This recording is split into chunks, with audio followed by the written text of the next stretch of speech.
with devious dungeons, foreboding forests, and the coolest cats. Welcome to the Dark Orb, and to our live play, actual play of amazing Swedish fantasy horror dark forest extravaganza that is BARKHÄXAN by Pelle Nilsson and Johan Nohr. They created the wonder of Mörk Borg, which obviously has taken the world by storm. I'm really, really pleased to be bringing this to you with the help of friend of the channel and GM extraordinaire, Joel. Hello. Matthew from the Effect Podcast. Hello. Pablo de Pena. Hey there. And Martin. So we will go around the room in a second and introduce everyone fully. We're going to start off with character creation and setting creation, really, in terms of the year, etc., that we're playing in. And then we'll go and move into the actual scenario. It is a horror game, so please be mindful of that. There will be body horror. We've already discussed among the group what our limits are and how we're going to deal with that. So we're going to use a modified version of X card, which we're going to do in our private chat in case any of our players are stepping out of their comfort zone. But we are all seasoned horror fans with regards to RPGs, so that will probably be fine from our perspective. But please be aware that, of course, this is a horror game, so there will be body horror and there'll be that sort of stuff going on. It's worth noting that we are all Europeans, and that brings with it a couple of complications. One is that we all swear. So be mindful of that. We're going to try our best not to swear too much, but at the same time, we're going to be in character. And if our characters swear, they're going to swear. I'm going to swear almost definitely. The other thing is we have different native languages. So we're going to try our best to obviously communicate. And even if you're all playing in the same language and have the same native language, it's sometimes difficult to understand each other when we're playing in this medium. So we may have to ask each other to repeat ourselves if we didn't understand or something like that. So please, as a player, as a GM, don't be offended if you're asked to repeat yourself. The aim of the game is to actually get our concepts across and have fun. So shall we kick off? Mr. Joel Blom, our GM extraordinaire, please can you explain to everyone what BARKHÄXAN is? Well, BARKHÄXAN looks like this if you buy it in Swedish. It's not a thick book, as you can see. It's very thin. It's a horror game set in the dark woods of north of Sweden. And basically, rules-wise, it's very, very light. I would say that a total of 4 pages of this book is rules. The rest are tables for generating an adventure on the go. This is extremely suitable for sitting around a campfire, bringing along scraps of paper. You guys can show your scraps of paper if you want to. So it's quite primitive. Yeah, it's going to be the character sheets. And some dice and imagination. But we're going to play this game a little bit differently. Last year on a Swedish RPG forum, there was a competition to create one-page scenarios. So I'm going to be running one of those for you guys. It's written by Jon Asphheim, I believe. And in Swedish, it's called Dött kött. That would translate to dead meat. But the meaning of dött kött in Swedish is quite different to dead meat in English, because it doesn't mean like you're going to be dead meat as a threat. It's quite literal. It's meat that is dead. So we translated and decided on the English name of meat for this one. So we are not going to be using the randomizing tables from this one, but the game system itself, which I will take the liberty to break and modify as I see fit. That's just the evil GM I am. I think that's what we all do, to be fair.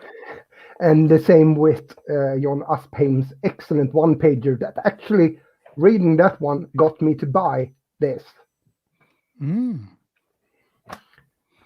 So that's what we're going to be doing. So I'm going to just make a comment about what we're doing in terms of the game itself. So we are going to be playing a dark fantasy horror game set in Sweden's Norrland, which is the forest in the very north of Sweden, where it's even now is pretty remote, right? To set the scene, however, I'm going to point out it's Saturday morning. It's beautiful outside. The sky is blue. It is pretty warm. I'm going to have a look and see. No, I'm not. My watcher said that I'm not allowed to know the weather because it's going to upset me that we're stuck inside in this desolate place, which is indoors, which we have, of course, been for realistically a year or so anyway. I'm really excited. This is going to be great. Shall we do a brief introduction to our cast? It's not very warm. It's only 7 degrees here. I'm lagged. You know, I'm covered in padding, so that's warm as far as I'm concerned. I go out in shorts in that weather. I'm also going to point out that being as we're playing meat or dead meat, I had a hearty breakfast this morning. We're playing horror, so maybe that was a mistake. I'm pretty sure that everyone else in the group also did the same, because we're going to be playing through lunchtime here. Matthew, can I ask you to introduce yourself and tell us a little about what you do outside of this stream? Outside of this stream, we run a quality stream. I'm Matthew from the Effect Podcast. Low quality is also quality. Well, yeah, that is also quality. That's a quality. And yeah, the Effect Podcast, we talk mostly about Swedish games, and mostly actually about Swedish games from Fria Lagan, and mostly about Year Zero games from Fria Lagan, and mostly not about Twilight 2000. I think that pretty much covers it. That's pretty much it. I mean, we're even talking about the One Ring and you know, Cymberum, Ruins of Cymberum, but not really Twilight 2000. Yeah, avoiding crowd. Well, no. We might get back into Twilight 2000. Who can tell? I think we've all pretty much backed it. So I met Matthew through the patron of Effect, and also because you ran Alien RPG at UK Games Expo. Yeah, I was going to say you didn't meet me that through was the first. patron. No, I didn't. First of all, it was 2 years ago, 3. Oh God, 2 years ago. 2 years ago when not sure. Alien was launched. A while ago, yes. And you came to the table to run to play Alien. Yeah, it was fun. It was great fun. That was my first exposure to the writing of you and Dave Sumark, as you'd written those scenarios. And Alien RPG has been pretty successful, marginally. It's been a modest success. Yeah. It's the 5th best-selling game last quarter, I think. In your house, and you wrote the convention scenario for Vessen for. Yeah, but then we didn't have any conventions. Well, we are quite non-conventional. You know, us followers of Swedish fashion. You've asked me to write a convention scenario for Coriolis this year, so that's what I'm working on. Excellent. Another one for a convention that may or may not happen. Oh yes, super. Thank you, Matthew. One, I should get paid anyway. Excellent. We like getting paid. That's a good thing. Mr. DePena, can I ask you to introduce yourself and what you are known for? Yeah. Hi, I'm Pablo DePena, and I am a Spanish game designer. I have been trying to get into video games, but I also design some little card and board games. And I got into OSR and other role-playing games other than Dungeons and Dragons because of Mörk Borg, and it's what inspired me to also write my own stuff. And I am a bit known for Flails Akimbo in the Dissonant Whispers. Flails Akimbo. Yeah, yes, there it is. I wrote that one for Dissonant Whispers, and I also wrote a little scenario, kind of Robin Hood-esque, for another little scene that is coming out soon, kind of in the same vibe as Dissonant Whispers. That's going to donate money to 2 British charities. All in favor of that? The name is Postcards from Cable Street, and it's coming out, I think, maybe next month. So I'll see if we can find a little bit more about and maybe get an interview. I think some of the charities that's supporting are by the sound of it, are pretty interesting as well. So I'm sure that Matthew will be interested in that as well. Yeah, I can hit you up with some of the guys from it if you want. Cool stuff. And as soon as there's a link, I will put that in the notes below as well. So we don't have that yet, but we'll add that posthumously as we are all going to, I'm sure, die. Pablo, thank you. That was great. And last but very much no means least, Martin.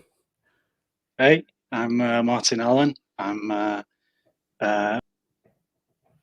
gamer, as you can see from the the shelfie behind me. You just stolen most of my games, my friend. Yeah, I think it was the other way around, Phil. I mean, but who's I know Phil and Joel from the Sweden Rolls Patreon, where we kind of got together and occasionally play a Patreon game of Forbidden Lands. But we have a fairly active Discord where, other than talking about Swedish food and weather and games, we occasionally organize games as well. And that's how I got to find out about this. So you can catch me on Twitter at Bertram Miller, generally retweeting other people that have created things. And general game content on there, or randomly bitching about politics. Mainly games though. And yeah, I'm looking forward to today. I got my I'm looking forward to getting into the dark forests of Sweden. I'm actually a dual national, British Swedish. I live in Sweden, and I dug out my most lumberjacky shirt for this stream specifically to do that. So yeah, I'm looking forward to it. I'm pumped for this game. So you're a lumberjack, but are you okay? I'm so. Do you sleep all night? And work all day. Yeah, excellent. Well, you passed the test. Congratulations. Yeah, cool. That was superb. If you enjoy what we do today, please do subscribe, follow, like, all that sort of stuff. Without further ado, shall we move forward into whatever we're doing with character creation, setting creation? GM Joel, I think you need to take the spotlight here. I'm going to take the spotlight, and we're not going to start with the characters just yet. We're going to start by setting the background. So, family man Lars Lundin has for very many years been talking about writing a book. And now that he's quite recently retired, he's decided that now is the time to fulfill his dream and fulfill himself, basically. So Lars has rented a cabin up off the grid in the Norrland forest, north of Sweden, to go there, live in this cabin with no disturbances, and start writing his book. He has said that he would check in every month or so, but it's been 2 months ago since any of his family heard from him. Now it's the mid of December. The cabin he has rented is really off the grid and used as a summer home mostly. So he got it dirt cheap for the entire winter. And you are all in a car on your way to this cabin to check up on Lars because you are worried. But before we start by who you are, let's talk about when you are. When do we play? It needs to be in the time where families had access to cars. So let's say from 1960s and onwards. When are we? That's a really good question. When have we got the best Volvos? Yeah. Volvos has always been kind of like an armored vehicle in the Swedish. they are built to handle Sweden. But I think my favorite Volvos were late 70s, early 80s, great big square headlights. Yeah. Should we say that we've got a brand new Volvo? Yeah. That's of that era. So late 70s? Late 70s. Yeah, that sounds good. Talk about sedan or station wagon? Oh, definitely. What you call a station wagon. We called it an estate here in the UK. Volvo estate, yes. Volvo estate. They're the only ones we ever saw. Guys who are watching, what do you think? Hit us up in the comments. with a manual choke, so we can really flood that engine when we try and start of course it's got and manual choke, manual transmission. The heater works since it's brand new. That one always gives up otherwise on those older but that's models. fine. It can still go wrong, but it's under warranty. Yeah. Yep. And the headlights are on all the time. Once you're out in the not so populated areas, of course they are. Do you know how dark it gets in Sweden in December? And if you go off the grid where there are no street lights, yeah, you probably even has extra headlights on this one. Oh, excellent. Did we splash out for the tape deck, or have we just got the radio? I'm imagining the tape deck is probably a good idea. I think we need the tape deck, don't we? Yeah, I think so. Yeah. So when did you say it was? Like late 70s? Yeah. Late 70s, early 80s, somewhere around there. The year doesn't exactly affect what will happen, but it might affect what you will be and what you will have as interest and what you will bring along. Oh, that means no Game Boy. If it's like it does mean no Game Boys. No Game Boy. But as a Swede growing up in that era, I would say that you could very likely have a Game & Watch. Oh yeah. The Donkey Kong was a huge hit by then.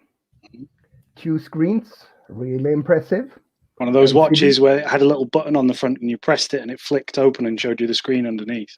Okay, so let's do that. So we're going to retcon that to it is coming up towards Christmas in 1980, or just after Christmas in 1981. No, so we're coming up to Christmas, so middle of December. Let's say it's December 15.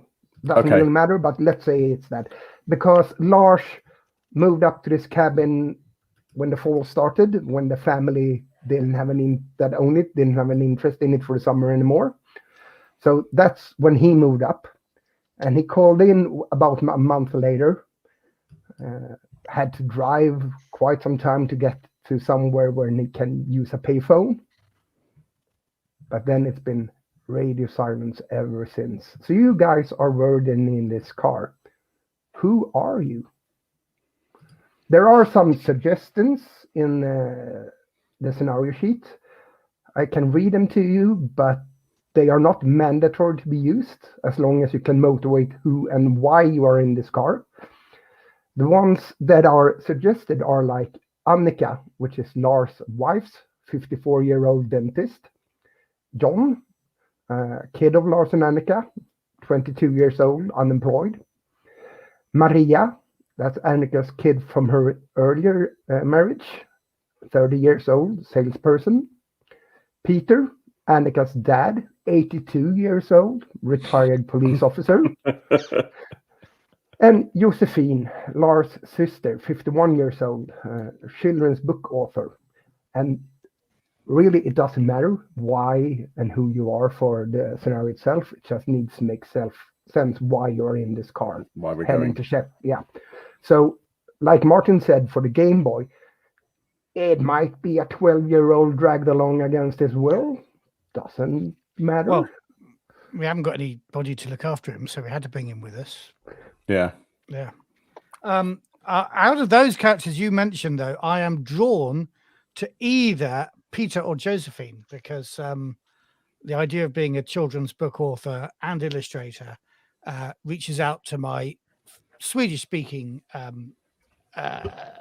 Finn, Tove Jansson, and so I kind of feel I'm picking up on her foresty vibes. Which one was Peter again?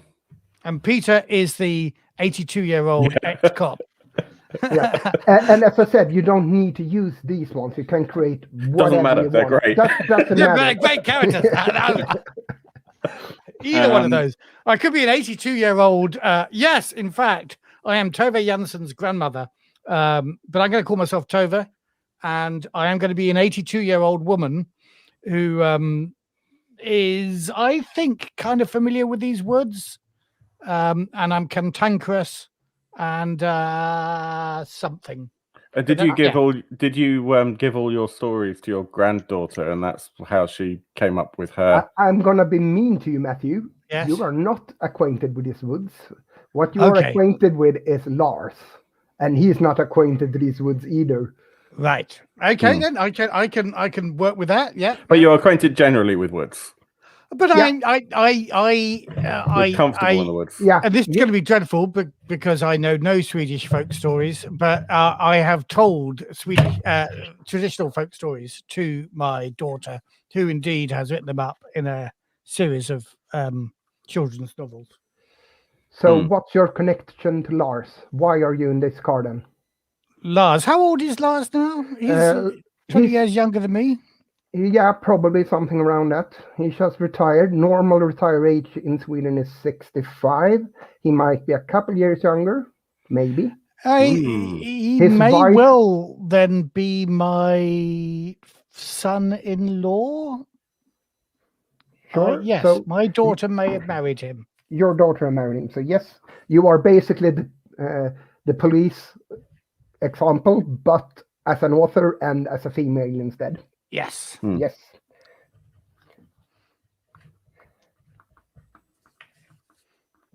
Next person. Who are you and why are you in this car?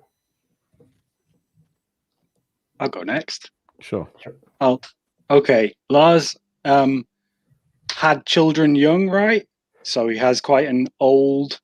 He has like an older child, maybe with like his first wife or something, and then that child had a child, and I am his grandson. I'm his eldest grandchild. I'm 18 years old. I'm kind of midway through gymnasiet, like sixth form college in Sweden. Bit feckless. Don't really have any plans for the future. Studying the equivalent of something that will never lead to a job of any worth. And just kind of drifting through life, but I do have a soft spot for my granddad. So when I heard out that no one had heard from him, I packed all of my geeky paraphernalia and was prepared to go and help look for him, even though I have absolutely no experience of being out in the wilderness at all, other than to go and like occasionally pick berries in the summer or something. Yeah, so basically you wanted to tag along to see your granddad. Yeah. It's like, you haven't heard from him for months, so. Yeah, it's like, he's my farfar. I want to go check that he's okay. I want to check my granddad's okay. Yeah, so, and I am, as Martin said, is Swedish for granddad on dad's side. Paternal. With specific words for that. Yeah. And I'm going to be Johan Lundin. Johan. Yep. Matthew, did we have a name for your one? Was it Tove? Tove, yeah. Yeah. And next we have Martin. Shall I play your dad? Do it. All right. Yeah, we need that kind of tension in the car. Definitely. And I haven't decided yet whether or not I'm going to be the sort of authoritarian dad or the kind of chilled out, slightly bedraggled dude. But okay, so hang on, I'm just writing things down as well. So you're the son of Lars? Yep. So that would be his eldest as well. Yeah, probably. So probably my age, about 40-ish. But 40 to 45, yeah, something like that. Yeah, because then it'd be 22 that you had me. Yeah, this is going to be so weird. Okay, so I am going to play your father. Think of a name. Martin.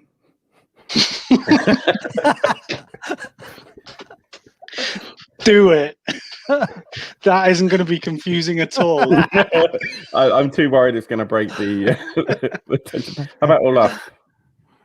Yeah. I'm just going to change my name. So I'm in my early 40s. This is my company car. So you're the one driving? I'm the one driving. Although I would say that Johan also can drive the car. He is insured. I'd just prefer it if he didn't. How old is Johan? You want 18. All right, gotcha. So he just got his license to drive as well. Yeah. Right. And Yeah. generally in Sweden, you like when you take insurance out, anyone can drive your car. So Oh, that's useful. Cool. So okay. So I don't think insurance is going to be what we're worrying about when somebody needs to drive. I am. It's a company car. This is my company car. I just got it. I work in. In my day, we didn't need insurance. I work in or need a insurance, license. which is why I work in insurance, which is why I'm concerned about the insurance on the car, And it's why you're useless. I'm in insurance sales. Oh, this is so screwed up.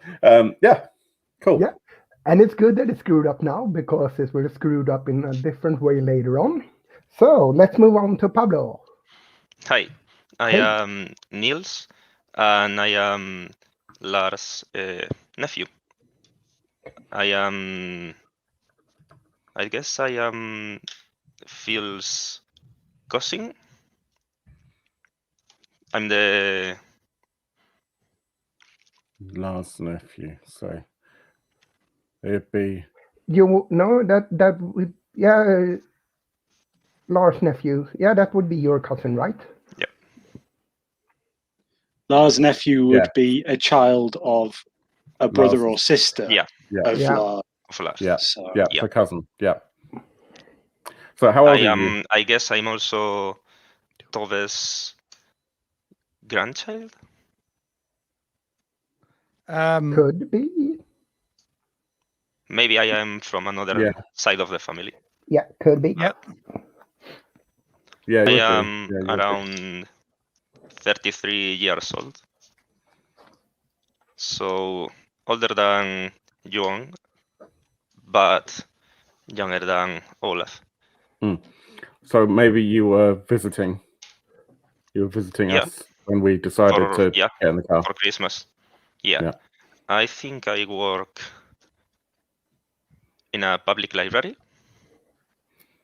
I don't write, but maybe the family interest in books and stories draw me to a library. Sure. Let's see. Now you're gonna pick up your nice scraps of paper. Excellent. We're gonna have you write down 2 words, one on top of the other with a little space in between to put in a number. And that will be logic and feelings. They are each other's opposites.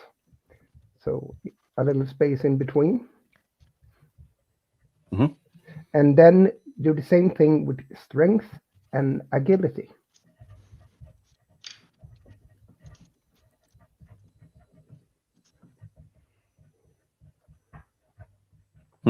These are the attributes that will be used for all types of skill roll and things.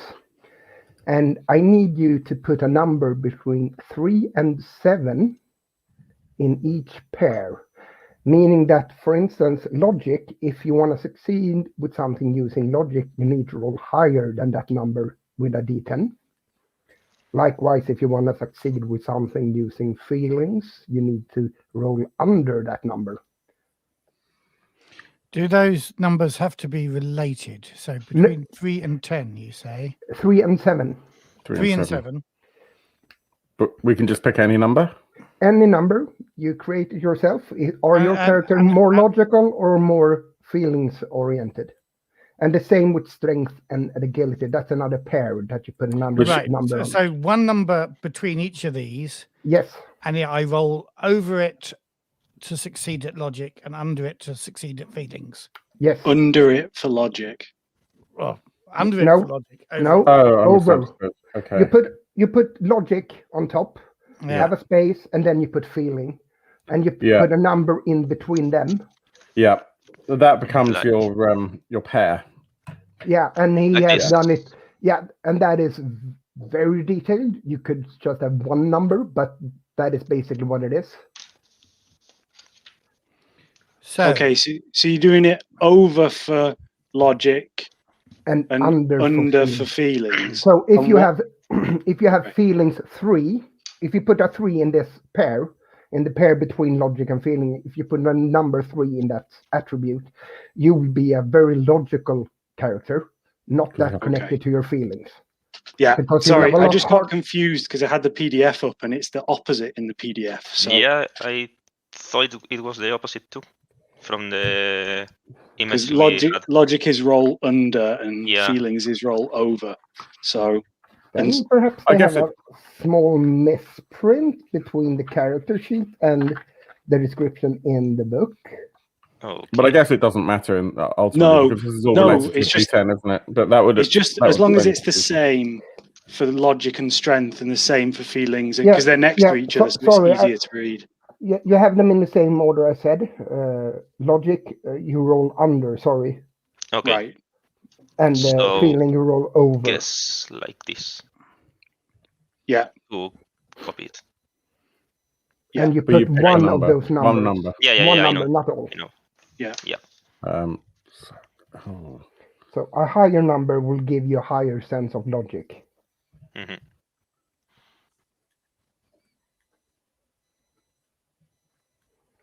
And the same with the pairing of strength and agility. Okay. So my logic feelings number is 4 because I'm very intuitive, and my strength agility number is 5 because I am middling. You're playing the middle woman, the middleman. Now you're the useless middleman. Olaf. I'm a director. Lars. Not no, really. Olaf. Yeah. Olaf. Yes. My logic is 7 and my strength agility is 3. So I am very weak, but very logical. Okay. I should probably bump my strength up then, just to.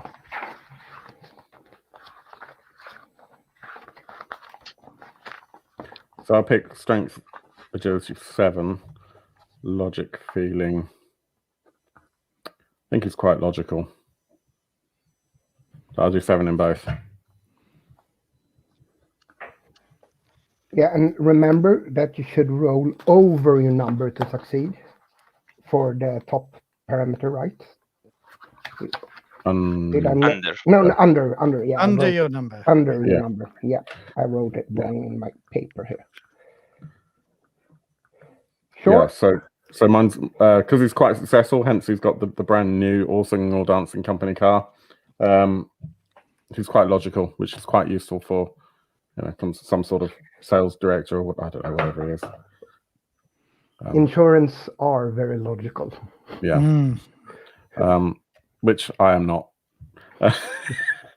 And yeah, more strong than agile. Yeah. Was brought up in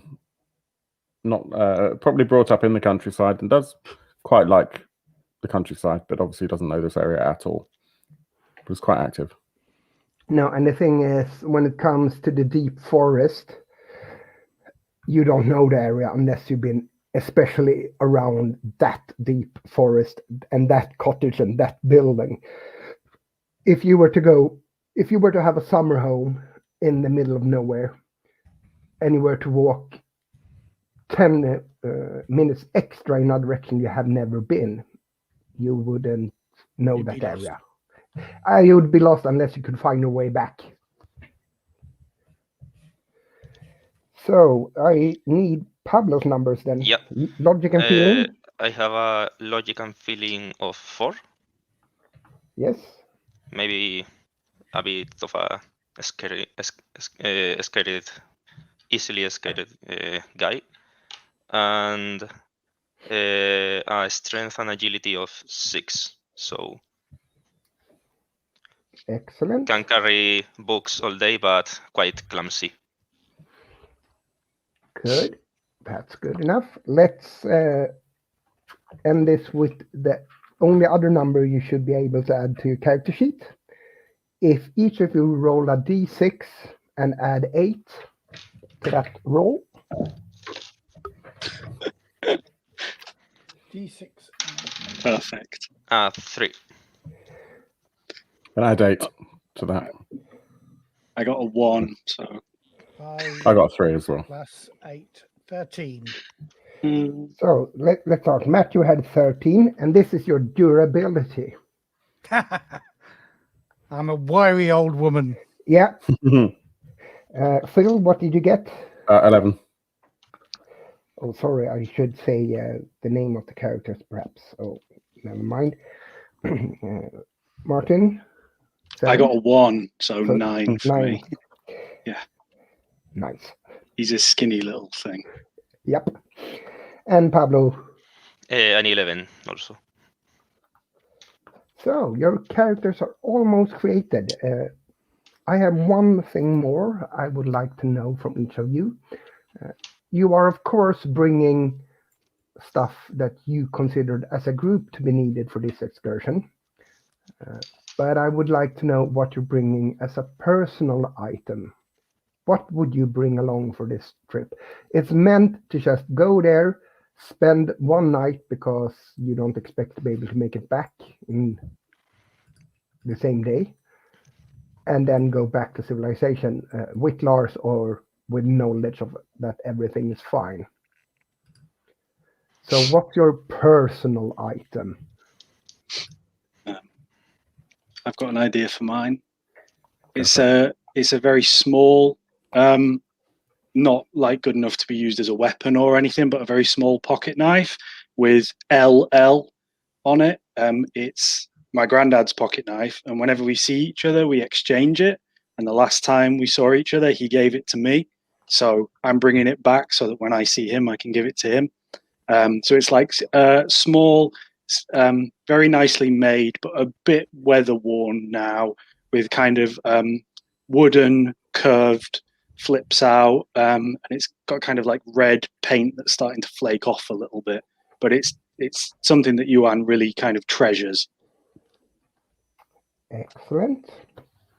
Next. Now, I was thinking of saying like a Victorinox Swiss Army knife, but with Johan having his pocket knife, I'm not sure if I will. Yours makes sense from it being useful. Mine is... Yeah, but the other thing I'm thinking is possibly a maglite. A what? Did they have maglites in the 70s? They did. Yeah, they did. I will describe exactly how that one would look. It's a white handle with a red button, and the plastic cap on top of the light is red as well.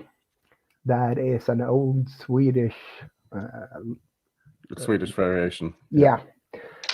So I'm quite happy with going with either of those ideas. Probably, maybe I'd have. Yeah, I'll go with the torch, and it'll be in the boot. Yes, and that makes sense because you will probably have that one in your car. Yeah. So, Matthew, what is Tove bringing along as her personal item? This is a bit of a rush. I wasn't planning for this, so I've brought my knitting with me. 2 knitting needles and what seems like an endless supply of wool. And as we drive north, I'm knitting, obviously. Yeah, and it's a long drive, so you get a lot of knitting done. Sure. And then we have Nils, aka Pablo. I brought a pack of cigarettes with a lighter, and also inside of there, there's maybe 2 or 3 cigars, like those thin cigars. Yeah, to share with Olaf and Lars, because in family occasions we sometimes sit around the fire and smoke one of those. Yeah. And I am saving them for when we find Lars. Maybe I don't know. Does Johan secretly smoke, or not so secretly? I don't think I'd give it. I'd give it one to him. And okay. This is the late 70s, early 80s. Smoking was very common in Sweden by then. Yeah. So most likely. But most likely. 18-year-old smoke. Yeah, I mean, God, I'm an 18-year-old dad. Yeah, it's just whether or not you're I'm being a open grown about it. man. What time is You tea want ready? one, but Look, I forgot. I told you to stop smoking. God, I hate you. All right, Kevin. Talking of tobacco, I'm just wondering about snus. chewing tobacco. Yeah, snus. Which I believe was a Swedish thing in the 70s. Well, not chewing tobacco itself, but we call it snus. That is snus. Yeah. You see Martin pointing to his lip. He probably got one in there right now. No. Yeah. So that is kind of a wet tobacco that you put under your lip. You don't chew it because that would actually taste horrible. Okay. Yeah, and chances are, at least if we were to go by the statistics of the late 70s, early 80s, that at least half of you were using tobacco in one form or another. Yeah, your one's probably got some snus under there. Yeah. Now. I might bum some off you, if that's the right word. Yeah. Because I'm an old lady, I can't afford my own. But you can afford it. You choose not to buy it. I choose not to. Yes. Knit me a hat. I'll give you some. That same rectangle for the whole journey, and it's still just a long rectangle. It's a scarf. Okay, yeah, it's a rectangle. I have one question. Where are we from in Sweden? Are we actually from like somewhere like Umeå in the north, or from further south? No, because generally we spend our summers on the island somewhere, and having a writing cottage is Lars' ridiculous plan to do exactly the opposite of what his family tradition has been. I think we should all be like Stockholmare. I think we should all be like not used to going out in the wilderness at all, and like city living, no idea what we're doing. But I think maybe because my idea is that my character has spent some time in the forests further south, so maybe from one of the sort of more rural areas originally, but we've all ended up in Stockholm.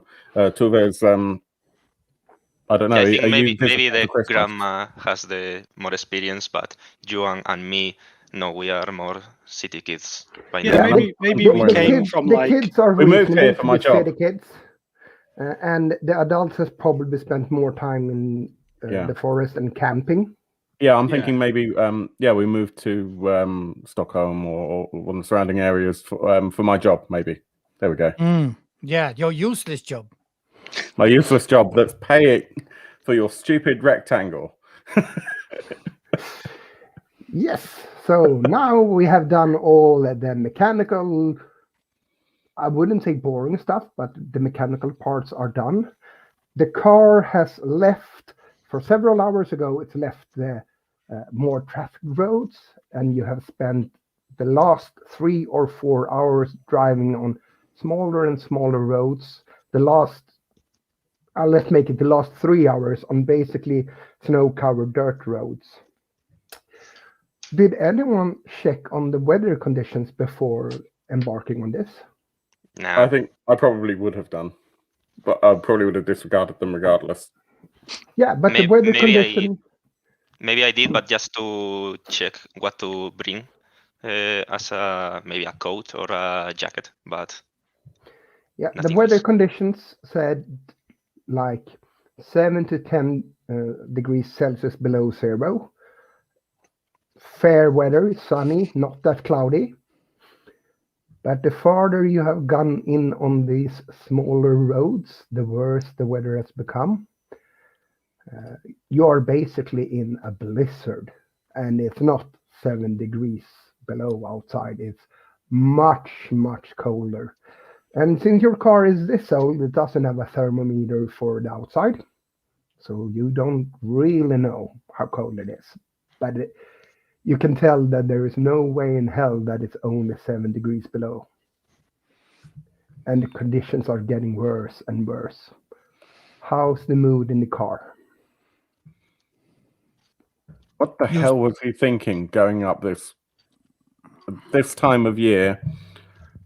Oh, I'm so angry with him. Leave Grandad alone. I will do after I've given him an earful. He should He should not have dragged us whole family out here. He should phone. Yep. Who sat where, by the way? Obviously, Olaf is driving. I'm in the back seat on the right-hand side. I can just see myself snuggled up against the door. Okay. I've Niels, got would lots you- of layers. I'm like a big ball of coats and things. I kind of got a feeling I'm in the back with you, but I Yeah. don't know if... Yeah, of probably, course yeah. you are. yeah, okay. Yeah, kind of Like, slipping you yeah. tobacco every now and again. Like, telling you what colour I want my hat. Yeah. I'm knitting Actually, a haven't even fine hat started for yet. you. Who's That got the reggae hat? style, it will have all the colours. Okay. Who's got the atlas? Because, of course, back then we would have been using an atlas probably for directions. So I think- who's got I it think Niels- open in front of them right now and getting shouted at? I think Niels does. Niels Okay. is in the And he's front riding. passenger seat. He's Yeah, the map besides reader. Olaf. Yeah. Okay. So you have a road map of Sweden with actually this road you're driving on, it's marked on it, and you have been driven on it for quite some time. You ought to be close, you think, and you have almost slowed down to a crawl to be able to see because it's pitch black outside. And the headlight is picking up the snowflakes falling down, but they are falling down and the wind is strong enough to move them sideways. So driving conditions are horrible. I'm going to be like looking out the window, like trying to like rub at it because it's so like misty, like trying to rub at it and like peer out at the window, like face up against it, trying to see what I can see, if anything. Yeah, and I guess you're a bit bored as well, sitting in Oh, the back God. for hours and hours and hours. He doesn't stay still. He's No. constantly shifting about. Yeah, because Tove is knitting. She's got something to do. Olaf is very concentrated on driving and almost getting a headache because it's really stressful to drive in these conditions. It's horrible. And Niels is helping Niels out. is, yeah, right. He's reading the map, but he's a bit clumsy. It's one of these big maps that you can never fold back how they were in the first place, and it's a bit worried he's ripping it apart because he took it from the library and without telling anyone, and he wants to put it back in one piece. So what happens also is that I'm just trying to find a piece of paper to demonstrate this with. So I'm kind of driving like this, and then every now and then it kind of goes, "Fuck's sake, Yeah. Niels, I can't see." Yeah, instead of describing, he's just pointing at the map. Yeah, Excellent. we're going to turn right here. Where? Yes, and looking from the map and from the measurements on the dashboard on how far you had driven since you last entered this road, you ought to be here really, really soon. You ought to be with this cabin in the middle of nowhere. Driving conditions are horrible. Olaf, could you make an agility roll? Yep. D10. Where's my D10? There it is. That was a fail. My target number is over 7, and I got a 2. Yeah. So what happens is you actually lose tractions with the wheels. Yeah. And slide into. It's a lot of snow, so it doesn't really hurt your car or any of the passengers, but it slides into the side of the road, kind of in a ditch, and into a bank of snow. And the engine fails. Which Niels. side is a bank of snow? Can I get out? Sure. Now, how does your insurance help you now, Olaf? Car's fine, but we'll lose time. Told you I should have been driving. How does You're too tired, Dad. I am exhausted. How's your advanced age helping you, Tove? Are you going to be useful? I will stay in the car while you go and push. But you just got out. Why did you get out if you're going to stay? So that I can let the young boy out, Johan. He can get out and push. I get back in. I don't think we're Like Johan just like looks at his arms like what? Okay. I am an old woman. Yeah. Yeah. Yeah. No. Surprisingly strong. Okay. Yeah, get out the car and then help her back in. What I will say about Johan, even though I took like logic so high and feelings low, I don't see it that he doesn't have feelings. It's more that, like most teenagers, he is not in control of them. Can't cope with them. Yeah. At all. And he has his priorities, and no one understands what they are. No, of course. No one's lived my life. You don't know. You don't know me. Okay, I've got no idea what you've been through, son. I'll help you. Come on. Get out and use my noodle arms to try and push the car a bit. Yeah, Johan, get your coat. What? Put your coat on. Okay. And I get mine as well. And get my mittens out. Yeah. Put those on. In the boot, are there? Do we have like snow shovels and things like this so that we can begin to? You have a car in Sweden, so of course you do, because you can't even leave your parking lot in Stockholm without it when it snows. Okay, cool. So we have actually thought about making sure that those things are in there. Yeah, you have winter tires. You have actually also brought winter chains. Yep. For the tires, if need be, since you are going off grid, you can't expect a snowplow out here. So I think I've probably overlooked. But of course, you didn't put the chains on, did you, before we started? No, I didn't, because you guys wouldn't shut up and said that we had to leave immediately. I did tell you we needed to put them on there, but did you listen? Of course you didn't. I didn't say we had to leave immediately. I said, why are we leaving now? I mean, no one listened to you. Tova said at the last services we should put the chains on, Dad. Yeah, but if she says it to herself and to you, how am I going to hear that? Well, but I did. She did say it. Yeah, to whom? I did. You should listen to me more. Yeah. Maybe with age comes wisdom. That's what Tova says, anyway. Yeah, she's certainly very accelerated in the decrepitude states. Okay, enough bickering. Come on, let's see if we can get out of this ditch, and we'll put the chains on. Grab the shovel out at the back, and then like as soon as I feel the weight of it, just drop it and try to uselessly shovel the snow. Okay, fine. Give it to me. So go round to the front and get in the driver's seat. When you step out of the car, you notice the first feeling is that it's not that cold, is it? But it is really, really cold. And then you realize why you don't feel that it's that cold the first second. And that's because it's so cold that there is no moistness in there. Yeah, the humidity is not there. Yeah. No, it's not there. So which I must say, as people in the UK, we're not familiar really, unless we've visited elsewhere, with that, because when it's cold here, we have a lot of humidity. So we can feel the cold at -1. It feels freezing here.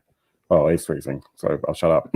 Yeah, it's the same in the coastal towns of Sweden. Of course, In Stockholm, we have a lot of more humidity. But you are now in the middle of the Norrland forest. You are way off from any coast, and it's your characters don't know it, but it's like 25, 26 degrees below zero, so it's really, really cold. And you are not dressed for this. No. You are townspeople. You are dressed to handle 10 degrees below for short periods of time. Going to the car, going to the store, entering the subway. A prolonged period in this temperature would probably kill you because you are not dressed for it. You have brought we're not bears. No, you have brought sleeping bags for spending the night in the cabin, but that's about it. So you start pushing the car back. Do you try to restart it, Olaf? I'm going to push it, and I'm going to Johan, turn her over. Yeah. What? You're in the driver's seat. Turn her over. Okay. Yeah. Pull the choke out, probably way too far, and stall the hell out of it. No, it's not the best time to learn to drive the new car. When you turn the ignition key, the starter engine starts revving a little bit, but it almost instantly slows down. Slower and slower and slower and slower. No, don't waste the battery. That's what keeps the heating going. Come on, why don't you always leave the key to do that?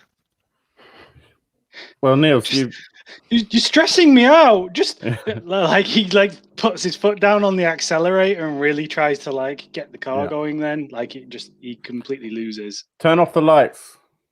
It does its final turn of the engine, and then it stalls out. the light, the high beams, since you had them all and the extra high lights switched on, so it's very bright outside right now, because this light reflects in the snow, they start to dim and get dimmer. Dad, I think they gave you a Duff car. And it's dark. Okay. Come on. I'm gonna open the boot. So we're walking now? Possibly. I'm gonna open the boot. What do you mean possibly? We got to stay in the car and freeze to death, or we got to go and find the cabin? Well, we need to know where we are first of all. How far off were we? Well, obviously we need to know where we are, but we're walking, aren't we? We've got to prepare to walk. We're here, and I point at a general direction. Okay, I'll kind of lean in. I'll be like, "And where's the cabin?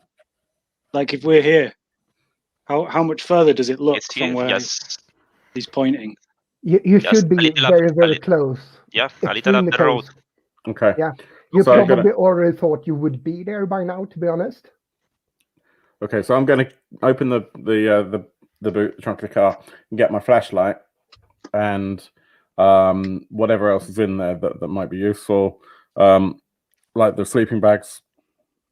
I think it's actively snowing, isn't it? Sleeping bag. Yes. And I'm going to unzip it and wrap it and put it over myself like a hood on top of all my other layers. Will you be able to move? Hardly at all. But that's not my fault. Apparently, we're only steps away from this hut. We can roll her. Yeah. I'm fine. I'll just leave her on the road. It'll be fine. He didn't come with the right clothes. He didn't put his chains on the tires. This is all your fault, Olaf. I mean, she's not a blood relative anyway, is she? She married into the family, so yeah, it's fine. It's fine as far as I'm concerned. She didn't bring the right clothes either, and I'm all right with that. Yeah, Johan will be helping her out. Yeah, I'll take her arm and I'll kind of. You're a sweet boy. You're a sweet boy. His cheeks go red. I want to lift the light up and see whether or not I can maybe identify something other than trees. There is something farther away. You can't really tell what, but it looks different in the direction you expect the cabin to be. Okay. But your light starts slowly. With a torch. You didn't put new batteries in a torch now. I did, but it's cold. Do you put it out or you still keep it on? I'm gonna put it out. I'm gonna take the batteries out and warm them up in my pocket. So it's very, very dark. Mm-hmm.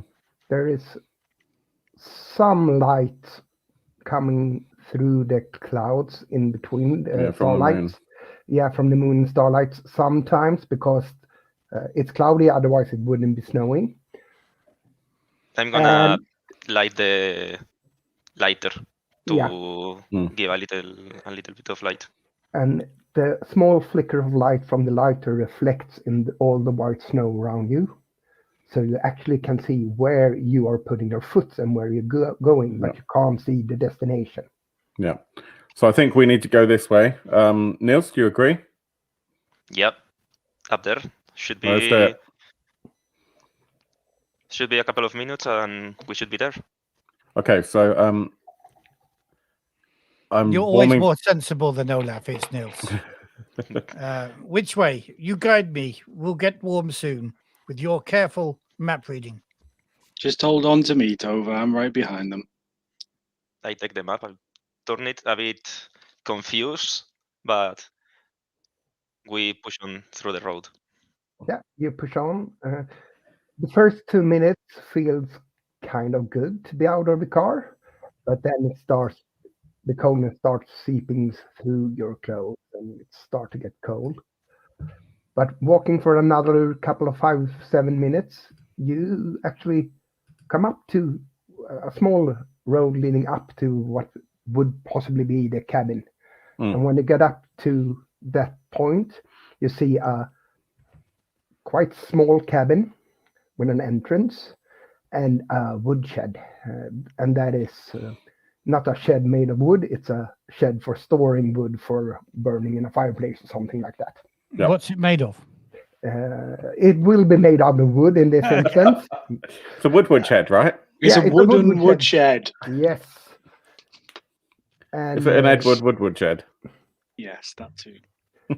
and it's snow everywhere, and it's dark. I'm going to try the door. I'm going to knock first. There is no reply from inside. Crack the door open if I can. Turn the handle, certainly. No problem at all. It opens up. No point in locking a door out here. Lars! There's not even a lock on this door, to be honest. There's no one here. Why would you need one? Lars! Lars, are you here? It's silent and dark inside. Hardfire, I'm Grandad. bustling in because I'm cold. You young people, you don't feel the cold like I do. Wish you would feel the cold. Helped over into a chair or something.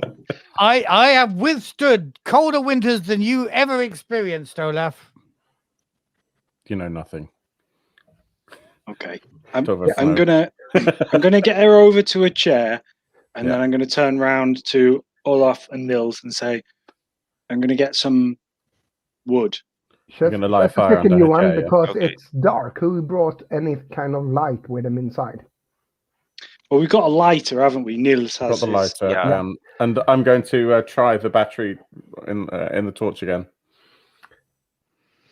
The torch starts, and you instantly see it starting to work less and less, like it's draining the battery.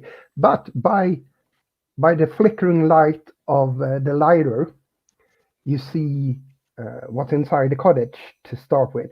It's not enough to illuminate the same way it's outside because there is no snow reflecting inside, but it's enough to see a body hanging from the roof in the middle of the cottage. Jesus. You brought me into a place where there's a suicide happening. Is it Lars? That's my second thought. First of all, for my own being in the same place as a dead body, and then for my dear departed son-in-law, if it's him. It most certainly is. He's apparently hanged himself. And from this little flickering light, you can see, imagine the cottage being rectangular in shape. To the right of the door, on the wall to the right, is a tiled oven. I don't know if you have that in England, but You're talking about a Swedish-style stove? yes. Yeah. That is used to basically create heat Mhm. in the winter or cold seasons. What it is it takes a long time to heat it up with a lot of wood, but once it's warm, it will stay warm for a long time, even if no wood is fed to it. Mm-hmm. So, like if you heat this one up in the evening and go to bed, the last log you put in will keep you warm all night, and then I you really just miss. start it up in the morning. This is me speaking as Phil. I really miss having. We had one in a previous house, and we've spent the last 5 years lamenting how wonderful that was. But is it warm? No, it's stone cold because Johan hasn't been out to the shed yet to get the. No, well, the question was whether or not because it would still be at least at sort of a room temperature. It's not. It's the same temperature inside as outside. Okay. And Johan just turns around and walks outside. Like they're all like arguing about temperature. He's just seen his granddad hanging there. Yeah. Like he just turns around and walks out. Yeah. I'm just gonna describe what's in the room more that you can see, and then you can start acting.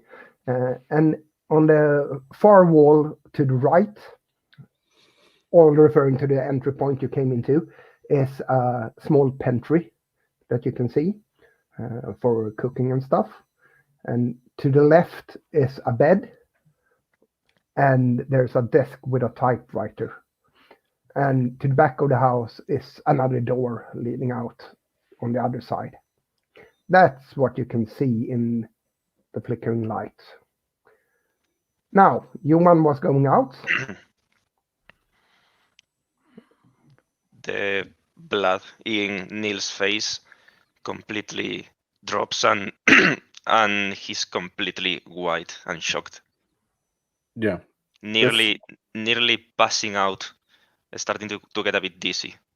Yeah. When Johan's disappeared, about 2 seconds afterwards, you hear dry heaving. Mm-hmm.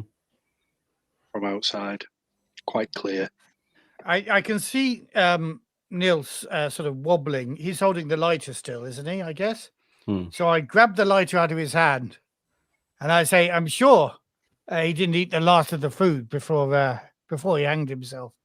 And I sort of make a perimeter of a tour of the shed, looking for any storage he's got with any tin cans or any other food. Well, in the cabin at the pantry, there are a lot of tin cans, so food doesn't seem to be a problem.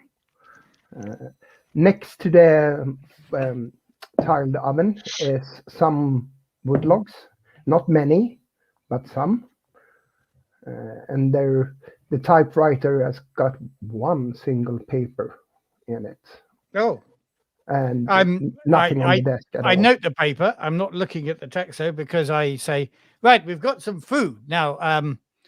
I have a look at the tins and things, and I start selecting some for some sort of meal. Somebody get that stove on. We can heat some of this up. I've just done a silent roll to see if my logic is successful, which it was not. So. Tova, for crying out loud, my father is dead, and all you can care about is your stupid stomach. We'll all be dead if we starve to death. Heartless bitch. It's the reason you're an in-law. Come on, give her a break. Her son is dead. She's just ignoring the fact. Mother-in-law. In-law. I noticed none of you men are getting that body down from the rafters. They could do something useful. It's not up to me to be the undertaker here. This but what I can do is cook. I can fill your stomachs. I'm arguable. Put you to bed with a full stomach. It sounds like Johan is emptying his outside. He'll be hungry later. Olaf, I'll give you a hand. Thank you, Niels. Tova, please, can you see if there's any alcohol? Please. Is there any alcohol? No, you don't find any alcohol in the pantry area. But what you do find is a big brew bucket, plastic bucket, like 30 liters with water, but it's frozen solid, that water. So it's probably been cold for, you have a hard time deciding for how long, but 30 liters frozen solid, it's quite a lot of water quite a while to freeze. Yeah. Yeah. So while I'm saying there's no alcohol, I just want to be sure. There isn't any alcohol except for that half bottle of brandy that I just stuck between my many layers, or there really is no alcohol? There really is no alcohol. There really is no alcohol, I say. Well, and this is frozen. It's been frozen for some time. We didn't have time to go to Sistema before we set off. That was what it was. Yeah, I should have had as my personal item a bottle of brandy or something. Okay, so I'm going to say I'm going to just leave the room just for 10 seconds. I'm going to be right back. Actually, I'm going to come and find Johan. Put my hand on his shoulder. He's sat outside after, you can see there's like a kind of steaming pile of puke next to him, and he's just kind of back to the cabin, like sat down with his arms around his knees, just out of it. Johan, you don't need to talk. Take as much time as you want, but it's really cold out here, so don't take too long. There are no words. I'm not going to... I love you. We'll get through it. But we do need we need the stove burning. Are you going to be okay to bring some wood in? I'll get the wood. Okay. I'll see you in there. If you brought your Game & Watch thing, then I'd suggest bringing it in so it'll not be quite so cold when we get the place going. I'll see you in a minute. Don't take too long. Okay.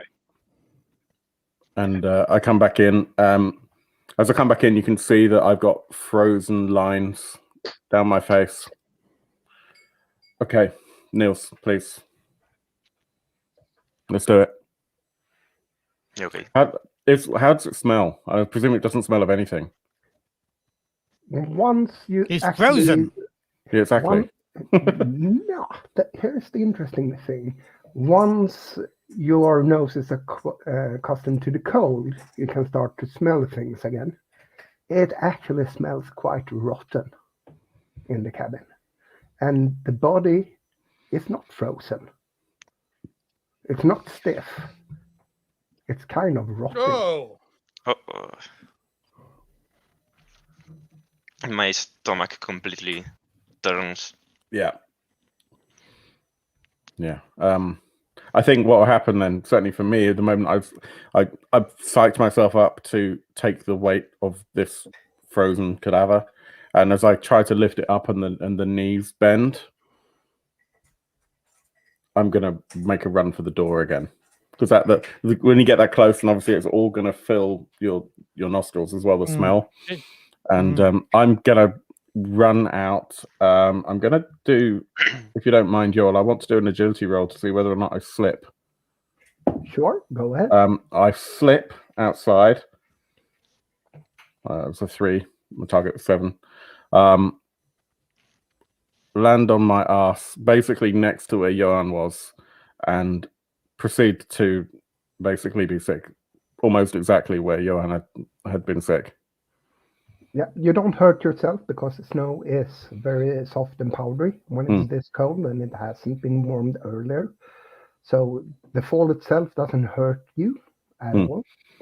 And your response to this is quite normal, because when you lifted the knees, some of the putrefied gases of the decomposition process came out of the body. So yeah, it smelled even more rotten. Yeah. I'll just kind of pat him on the back because I've just finished collecting some wood. I'll just kind of pat him on the back and just say, so it's all right, Dad. He's not frozen. He's rotting. He's rotting. My dad is rotting. Just kind of stand there and like pat him on the back, and then it's all right, Dad. I'll help Niels. You stay here. I'll take the wood in, and I'll put it down next to Tova, and I'll say, put it underneath a chair and set fire to it. So, can you start to load this into the? You have been in the woodshed, right? Yeah. I went to the woodshed. Yeah. Sorry, if you want to do something there, that's no. I'm just going to describe what you saw in there, so you know. There's a combination of stored wood and tools, like you see a ladder, so on. Useful things to have around the cabin. Is it a step ladder? Is it one of the ones that folds out? No, it's an old one out of wood. To get up onto the roof, maybe? Yeah. Most likely. Up onto the roof, do thatch work and things like that. Okay. And there were 2 metal canisters as well. But you're quite young, right? Yeah, he's 18. If it's moonshine, he wouldn't have a clue. No, it's not moonshine, but you have no idea what it is either. Okay. And you brought the wood, but the wood is not really chopped into the correct sizes. It's kind of parts of logs. So you bring it inside and realize once you do that this will not fit in the oven in the way. Was there an axe? Was there an axe in the woodshed? Not in the woodshed. We'll get to that one in a moment. Okay. Because we're going to go back into the people inside the building with the rotting smell. Niels didn't have time to run outside and kind of puke himself a little bit on the chin and on the ground, just where he was standing. Yeah. And is Tove holding the small lighter at the moment? Because that is the only light you guys have. Yeah. That is the only light you guys have at the moment. Yes, and I'm actually reserving it now that I'm thinking there's only me and Nils here. Nils is throwing up. We don't. I've seen all I need to see. I'm gonna put the lid back. Oh, I've got my lighter here. So I'll close the lighter. It is like this one, is it? Let's say it was. Sorry, Yes. I just realised I'm looking at two different screens here. There we go. Yeah. Okay. So I'm closing that one. And I can feel my way round the room now. And since the men are being incompetent, I'm avoiding the body and just seeing how they're reacting to it. That's not the thing I want to do. But I'm trying to feel my way round to the stove. And I think in the light there was some chopped wood already under the stove, wasn't there? Yes. So in the pitch black, because I've filled a stove in the dark before. I've done pretty much everything. I open the door to the stove and start loading the wood in and making a fire ready to go, unless there's something in there that's going to leap out and kill me. Eat your face. You feel your way to the stove. You open the small hatches to the stove and try to put a log in. It gets some resistance and some crackling sounds when you put it in. There's something in there. And I can't see it. So I grab... You can see it if you light the lighter. Lighter again, yeah. And I haven't actually got any fuel in this one. And I light it up. And you light it up. There's a big wad of burnt papers in there. Like hundreds pages or something that's burned. So a little bit of this is good for kindling, but Lars, of course, was never a practical man, and he's overstuffed this. So I pull this one out. Am I realizing as I put it out that it's actually like a manuscript or something? You realize that it's probably what it used to be before it was burned. But it's now mostly blackened edges and a little bit of enough validity to it to you can see that it's been something printed on it, but as soon as you move it or touch it, it's going to fall apart because this has been totally burned. It's not singed edges. This is totally destroyed. You can't read anything on it, not a single word, but you can tell that it's normal writing paper that had writing on it once some time. Handwritten or typed? Typed. Well, I don't really care about that. I'm just putting it out and relaying the fire. Yes, you get a fire going. Is that about the time I come in with my wood? Yes. Okay. I'll put it down. You come in with kind of logs. Yeah, well, that was useless. She's already doing it. Fine. I just drop it and I'll walk over to where Nils is and kind of do the same as I did with Olaf and just kind of like pat him on the back. I'll grab a chair and I'll drag it over. And the whole time I'm doing it, I'm not actually looking at the body. Like I kind of got my back to it because it's freaking me out too much. I can't deal with that right now. I'll pull a chair over and I'll stand up on it and I'll kind of reach behind me to feel where the rope is. And then I'll take the pocket knife out and I'll start to cut through the rope. I'm not trying to support the body at all. I'm just trying to get that thing down. And I'll just do that.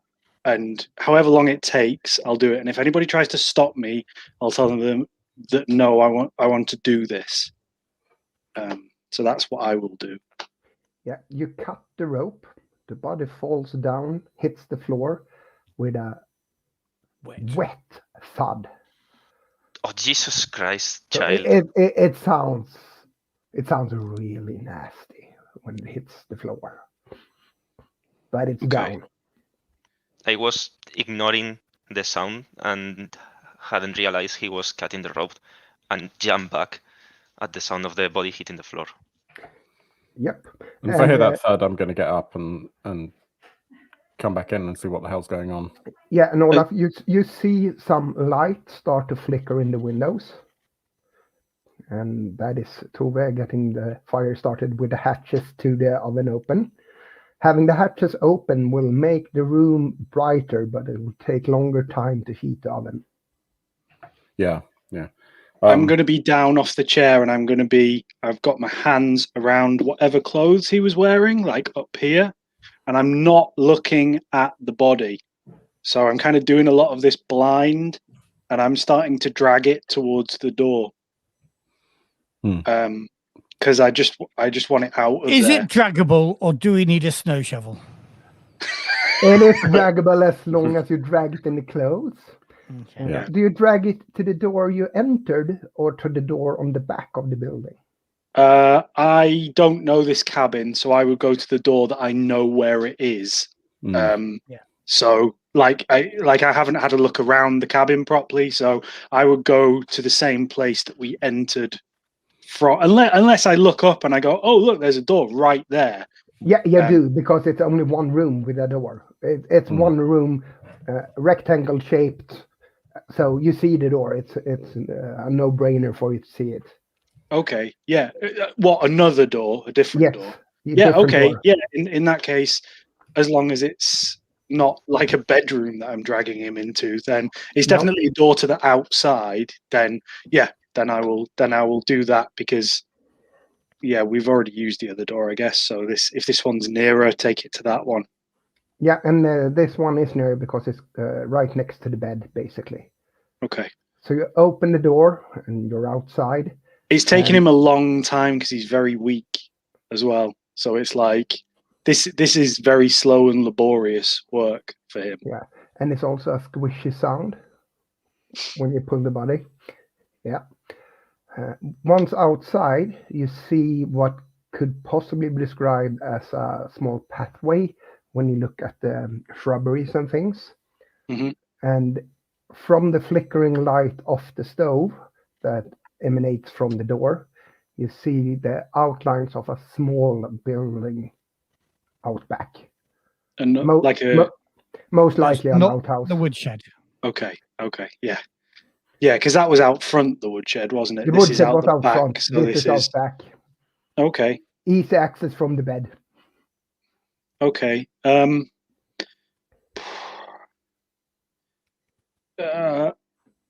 I would probably drag his body about 5-10 steps away from the back door. I'm not going to try and take it to that outhouse, because I probably don't even I'm an have the old strength woman. to I've do had it. 5 children. I'm going to need that outhouse. Yeah, exactly. So he's like 5 steps beyond the door, and then he's just going to kind of drop the body and just kind of like sit down in the snow next to it, completely out of breath, dry heaving again, more than likely. So you drop it in the snow, and since the body is not frozen, but quite, how should I put it, moist, the snow around it starts absorbing some of the fluids from the body. Oh!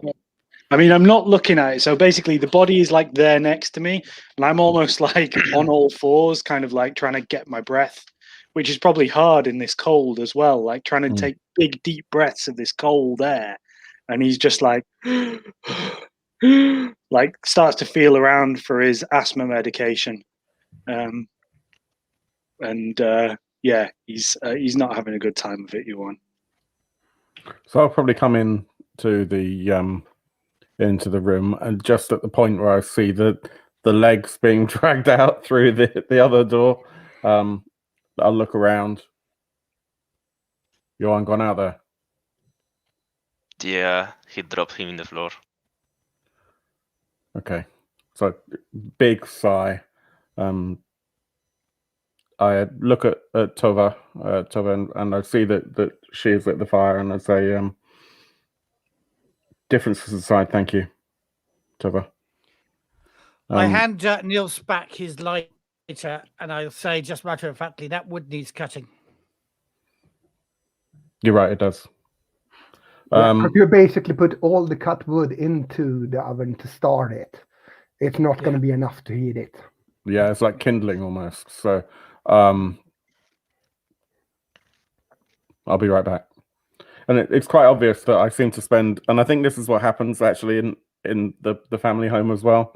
I feel like I'm the person who is always spending their time trying to coordinate other people, and I never get any time of my own.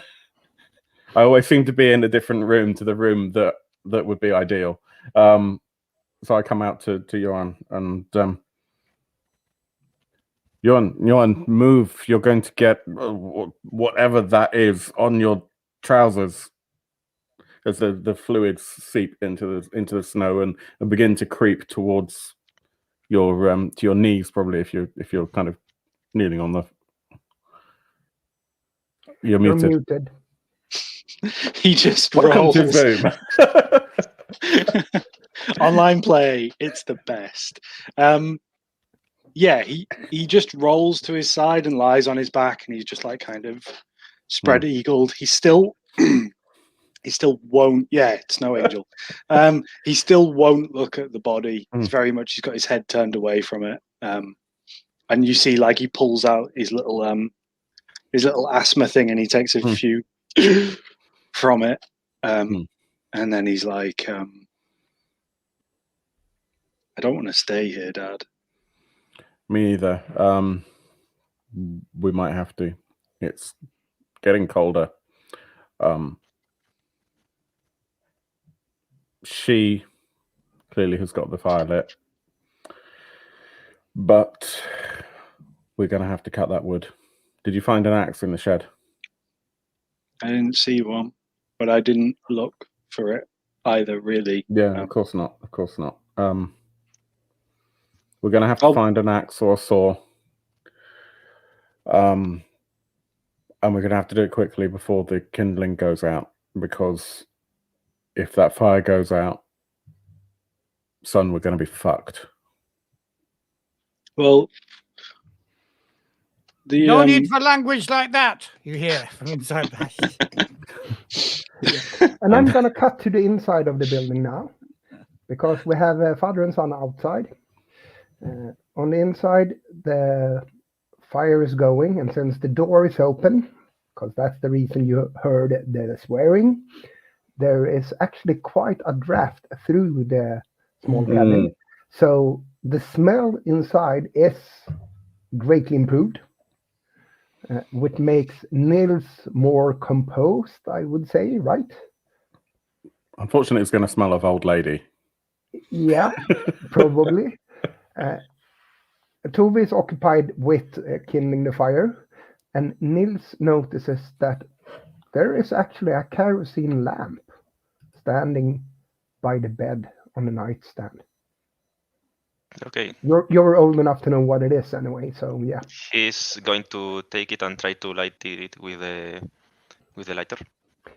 It lights up just fine, and all of a sudden, this room is not that dark anymore.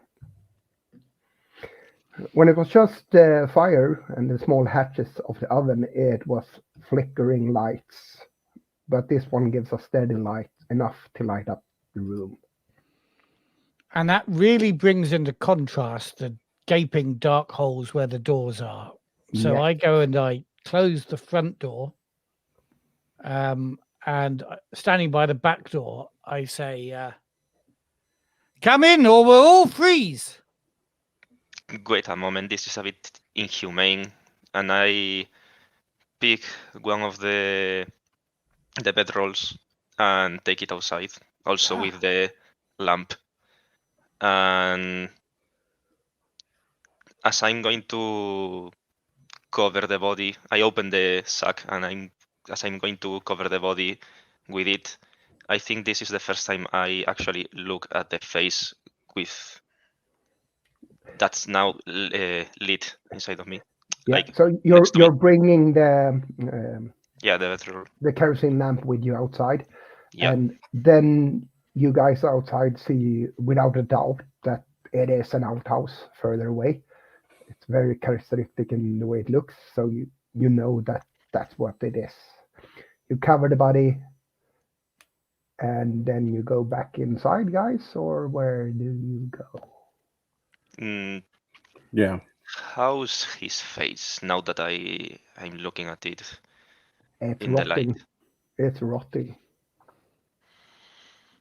It's kind of wet, meaty. So if you decaying. so my question is, as the bedroll is put over the body, does the bedroll very quickly change in color, if you like, with the fabric? Somewhat, yes. It gets moist. Not. What color is the fabric? Blue, maybe. Blue. Then it doesn't change that color that much. It gets darker when it gets wet. Okay. I'm closing the door. I'm not locking people out, but I'm closing the door. I would have.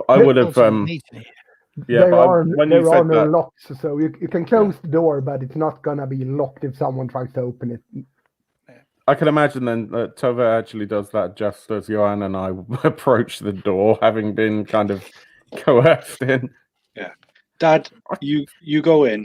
I'm I'd gonna. love to, but she bloody shut the door on us. You can open it. Look, I'm gonna walk around, and usually there's summer houses and stuff. They usually keep the axe near the wood. Okay, there's usually like a stump to cut it. So I'm gonna go around and I'm gonna look for the axe. Okay. I just need. I know it's fucking freezing out here, but I just need a little bit of time and some fresh air to get through this. Okay. Some way to light your way. Yeah, I am going with him. I need some fresh air too. After. Is there any light coming out of the windows now? Yeah, a little bit. Okay. Okay. Yeah, Neil's. Yeah. Yeah, I come with him. Great. You're closer in age. If Niels comes along, you will have the best possible light for what you're doing. If you're just going by the light inside, that depends if the kerosene lamp is inside or not. Because if it's only the fire, it's a flickering light inside and even less outside. I'll tell you what. So as you say that, if I notice that there's a kerosene lamp, I'll say, no, and if you're going out, I'll pass you the lamp. Be careful. Shout if you need me. Okay, I'll take it, and then I'll turn to Niels and I'll hand it back, because I know that in a situation like this, I'm just going to drop it and annoy everyone. So, like, he's quite agile, but he's just got that teenager thing where, you know, doesn't quite know where all his arms and legs are. No, still. Exactly. So yeah, he's going to hand it back and say, will you come round to the front and we can look for the axe? Yeah, I need some air. Okay. And I tuck the bedroll a little bit around him so it doesn't fly away. But as soon as I can, I leave. Yeah. So you go towards the woodshed. Mm-hmm. Yeah, kind of like circle round around the building. Yeah, and you notice on your way to the woodshed that there is a rise in the snow to the left, shaped like a meter's high, round and flat top, and you suspect that might be the shopping block. Okay. Kind of search around it then, because to see if like the axe is kind of in the top of it. So you start feeling and removing the snow, and you cut yourself on the fingers on something sharp. You yank your hand back, swearing.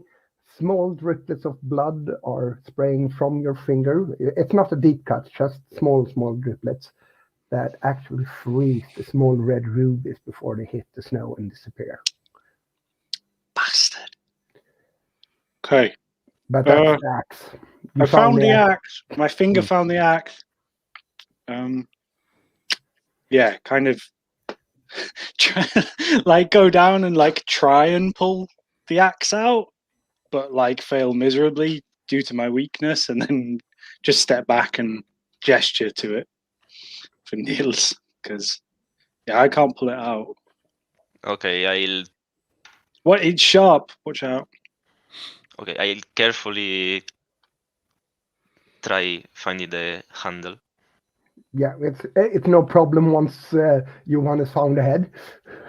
Once a real man tries to pull it. So yeah, you find the handle, you pull it up. It's not really much of a problem. You're not that used to chopping wood, but you manage with some. It takes you a longer time than it probably should, but you can do it. So while you two guys are out chopping wood, let's go back inside. I'd just like to quickly reframe my familial relationship with Tove. So, Tove, you're the mother-in-law of Lars. Is that right? Mm-hmm. Which means that you are the mother of my mum, I would presume. Well, Lars had 2 marriages, I think we discussed. So I don't know whether your I mean, it makes more sense to be I your think it would make more sense. Yeah. Yeah. But maybe you're the grandmother that I never quite got on with, but we both probably obviously very close to Tove Jr. So so that makes you my great grandmother. Yeah, and she's my grandmother, I think. Yeah. Yes. So I sit down and I say, look, I appreciate what you've done to help. What are we going to tell Mum?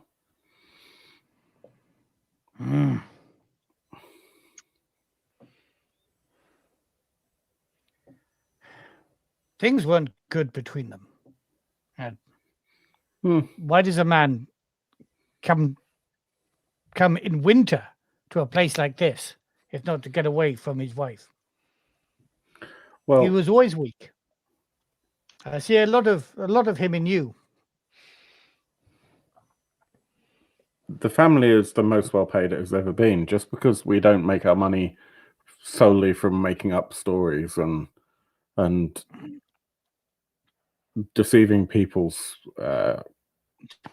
feelings. You deceive people all the time, but this is not the time for this argument. You sell people a service they don't need. You are a middleman. You are all of you is a middleman, and now you are thinking about the middle and not about the end of the journey. We don't need to worry now about what we tell your mother. Now, what we need to worry now about is whether we live in the night. Just turn to Niels and say they're arguing again. So this explains why Mum didn't want you to stay when we came up.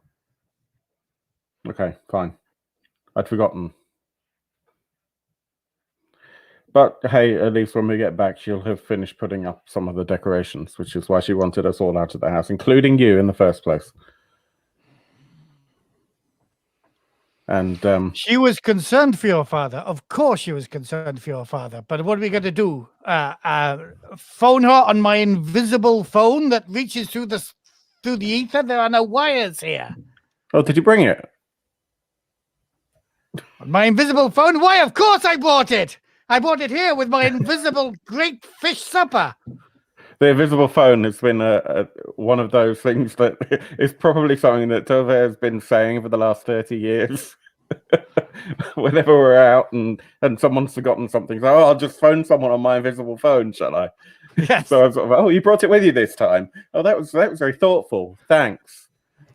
She doesn't need to know. What she needs to know is that Johan is safe and home and warm, and we come together for the midwinter and for the Christmas.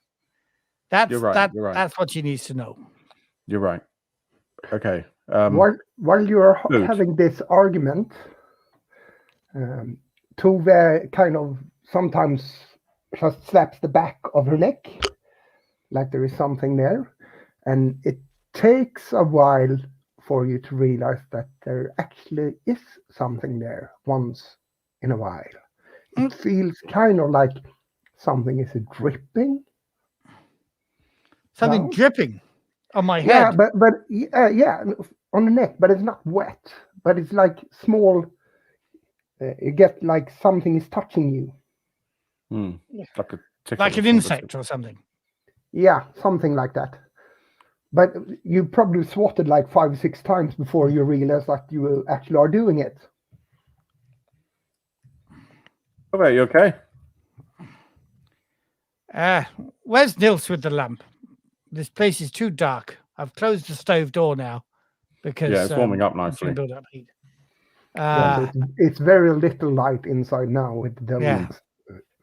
So I probably don't even see that you're making these gestures, but I can hear you moving. So you shuffling around again. Gosh, you're so annoying. What food did you find? I'll see where the boys are. There were peaches. There were definitely tinned peaches. That's the one thing I knew there were, because everybody had tinned peaches in the 70s. There's probably some tinned fish of some description. Oh, yeah. Sardines or something in tomato sauce. Sardines, canned meats. Yes. It's a well-stocked pantry from a can perspective. Okay, so I'm going to find, see if I can find a pan and get some mystery meat and put that. It's a little bit too dark to do these things. Yeah, just wait until Nils comes back with the wood and the lantern. Okay, in which case I'll... Meanwhile, I shall take advantage. Can I feel under the bed for a chamber pot? Because surely nobody goes out in the night. Yeah, you start feeling around under the bed. You find something, but not a chamber pot. You pull out what your fingers tell you that this is a frame. A frame? A frame, a picture frame or something. Oh, like a picture frame. So I pull it out from under the bed, somewhat annoyed that it's not a chamber pot. What's the man done with his piss pot? I can't believe what he stores under his bed. He's fashioned it into a picture frame. He's not fashioning a piss pot. When do you talk such nonsense, Ola? So let's cut from the quarreling inside to the wood shoppers outside. Very quickly, Joel. Would I be able to see through the windows where the light source from the boys is? Yes. Okay, you see them at the shopping block. You see them working hard at what they're trying to do. So fit it in whenever you like, but I will open the door that's nearest them, and that's what I'm going to be doing, is going towards the door to open the door of wherever they're nearest. Yeah, that's the front door, the one you entered. Okay. Yes, so actually the most light you have inside now is the one coming from the window from the boys outside shopping wood. Okay. So I'm just gonna see what I can do with this.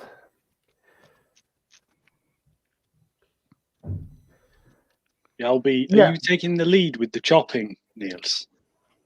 Yeah, I was chopping it, and yeah, I'll be like holding the thing up, and whenever you've chopped a bit, I'll grab the two bits and clear them off and put a new one on to try and speed the process up a bit. Yeah. Remember I talked to you guys before we started about this, so I need Matthew and Phil to remove their headphones for now. And just for the sake of people watching, Jorl is going to hold that up when it's safe for us to listen again. Yeah, we're talking about I should wave or something, but I might wave anyway, so that's not going to happen. You guys are chopping the wood. You're actually quite picking up the pace and feeling that you are accomplishing something that is needed. When you, from the woods, in a total different direction than the quarreling is quite loud, as you are used to, especially Johan.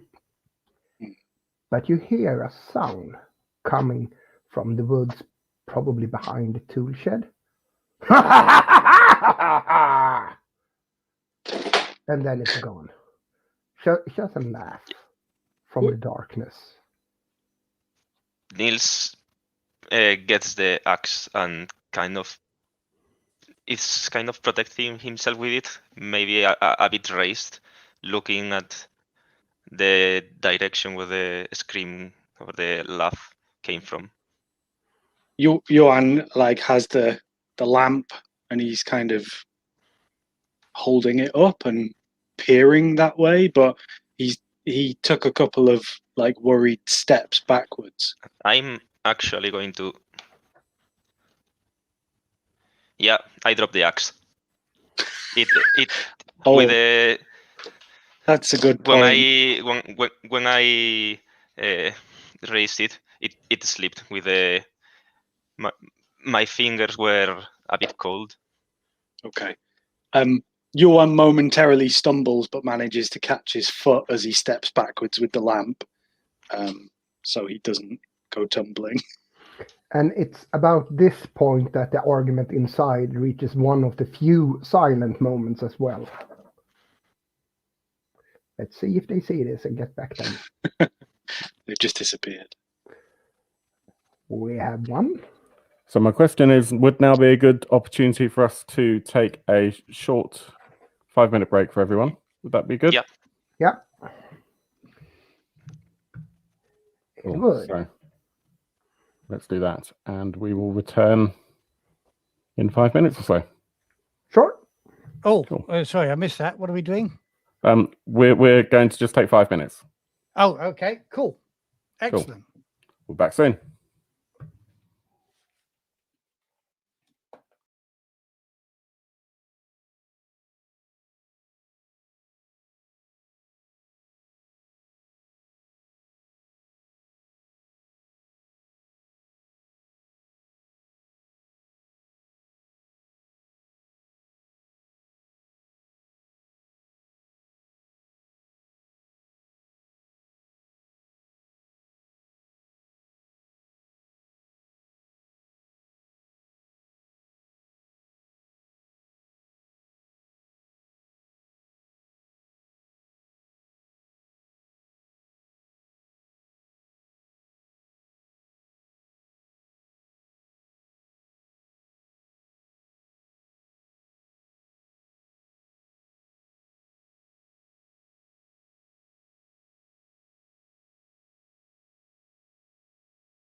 You're muted, Phil. Let's try again. Welcome back, everyone. My turn. Hope everyone's refreshed, and we'll get back into BARKHÄXAN. From my perspective as a player, my character Olaf, who is the son of the recently departed, has just had a little bit of a bittersweet argument. There is such a huge rivalry, or not rivalry, tension between him and his grandmother, Tove. And he has come to the back door to open it to find his son.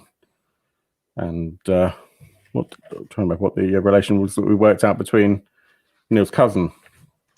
Yep, you're my Yeah. cousin. And Tove is, as always, eating already.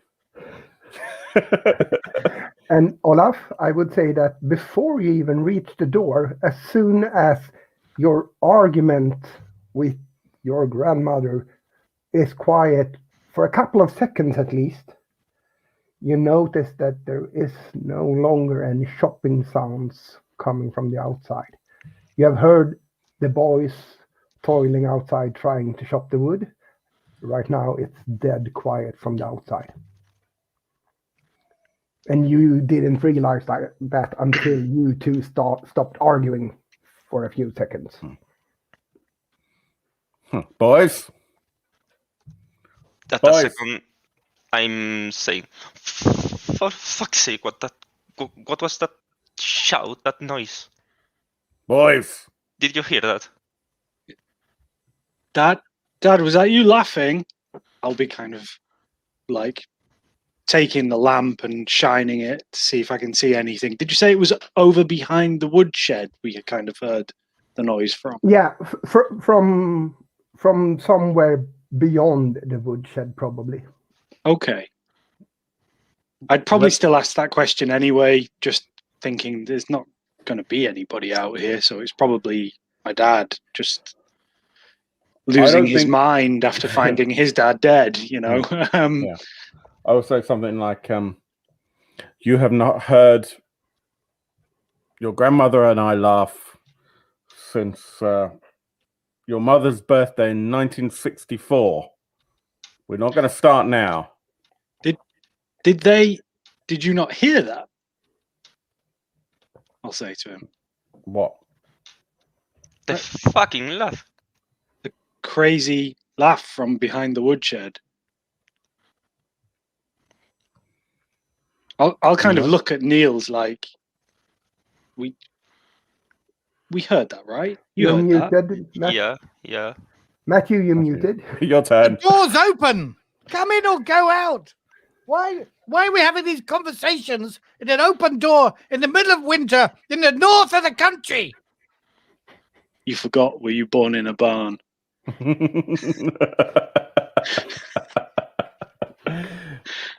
And with that, I'll muster something under my breath, under my breath, and I'm gonna slam the door shut. Are the boys still outside? Yeah. I'm just kind of. I'm joining the boys. I'm leaving the old lady on her own, and I'm slamming the door pretty hard behind me.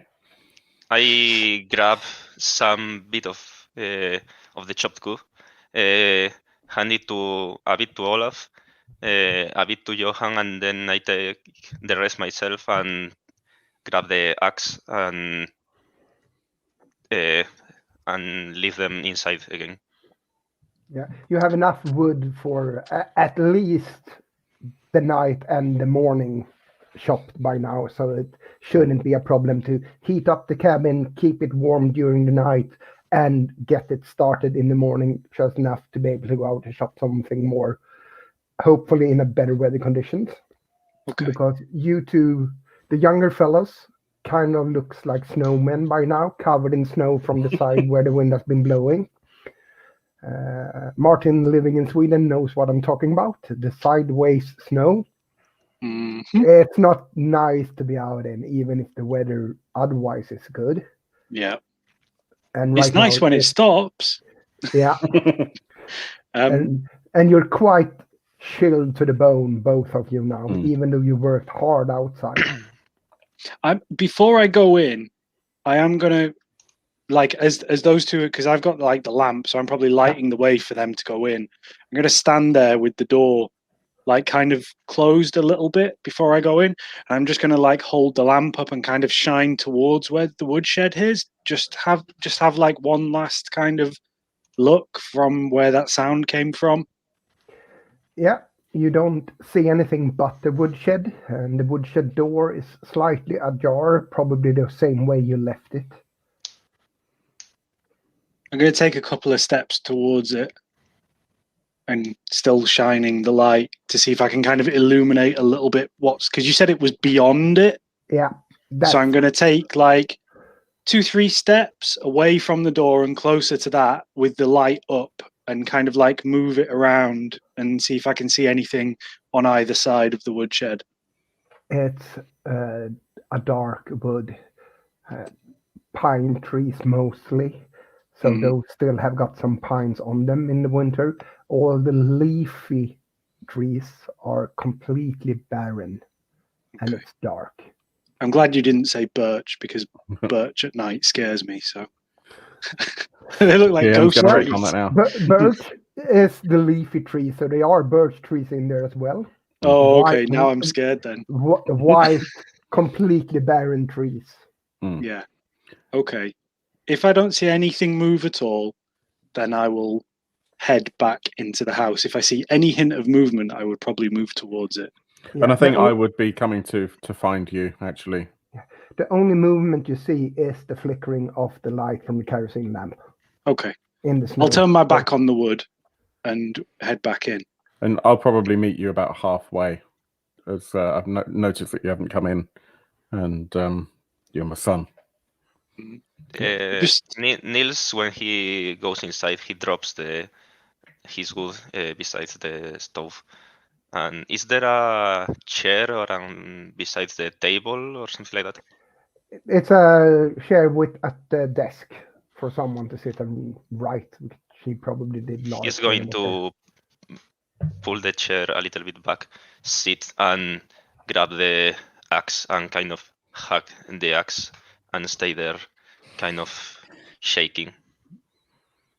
My first thought is always to the stove. So the first thing I do is open the door and put some of the wood into the stove to get that really warm. Yeah. But my second thought, now that Nils has brought light back into the thing, is he hasn't, because you once got it. You once got it. Yuan that has the light. Yuan's got it. In which case, the light from the stove, while the door's still open. What is this wooden thing I pulled out from under the bed? Just curious. The frame. Yeah, it's a frame, and you recognize the picture in it because it's actually a picture of your family. It's a family photo from some time ago. And we're all here. Yeah, you were all in this picture, and some other family members as well, including Lars. But all faces has been scratched off the picture. So the frame is a bit broken, so you can access the photo inside, and all faces scratched away. Now, how large is this frame? You're not there, so I'm not going to tell you. Yeah. Good question. And what I'm going to do is I'm going to put the frame face down on the floor and slide it as far under the bed as I can. Yep. Had Lars scratched his own face off? I'm assuming Lars has scratched all the faces off this thing. Did he also scratch his own face? Yeah, there are no faces left in the photo. Face. All faces scratched off. And about now is when the other two come back inside with the light as well. And now that you have calmed down a bit, you can take in your surroundings a bit more. There is some shelves around in the cabin. And on the shelves are some taxidermy animals. What kind of animals? The biggest one is a fox.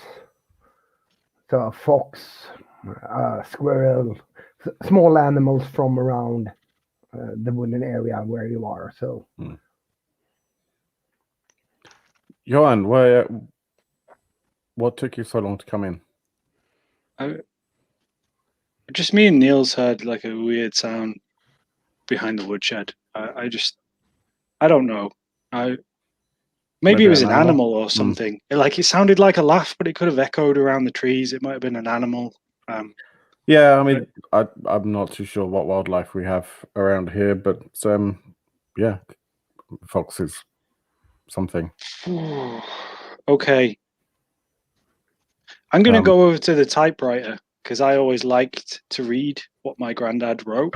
Yeah. And I'm gonna kind of like twist the knob on it and pull the letter out and read where it says all work and no play make Lars a dull boy, and see what he wrote there, because yeah, I'm interested. It might have been the very last thing he did, and I cared about him a lot, so I want to see what he wrote.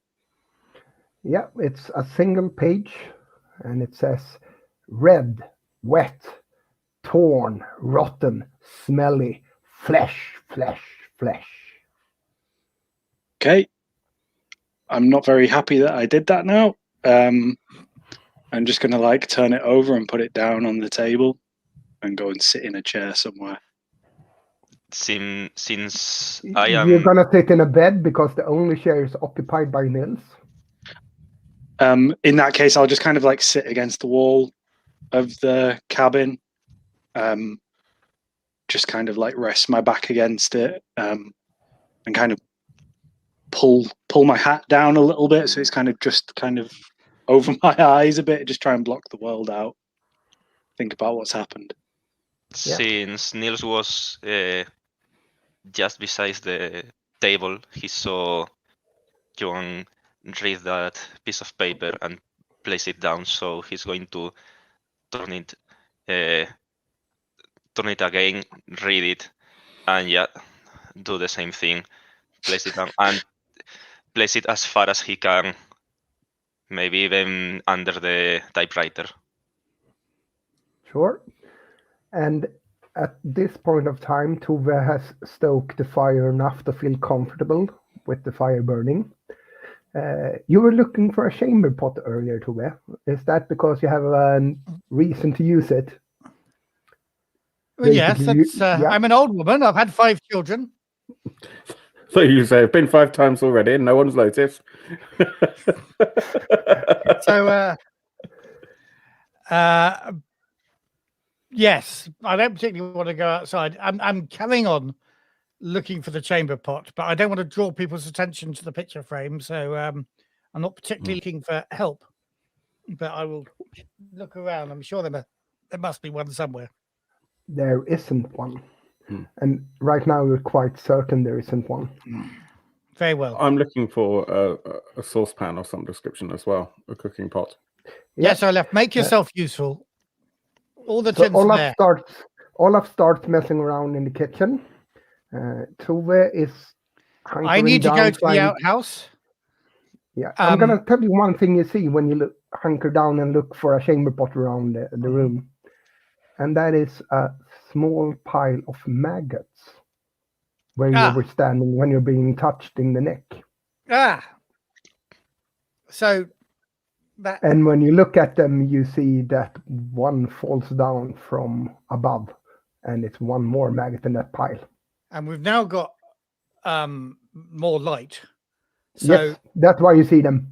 I take a step back and look up where are they falling from?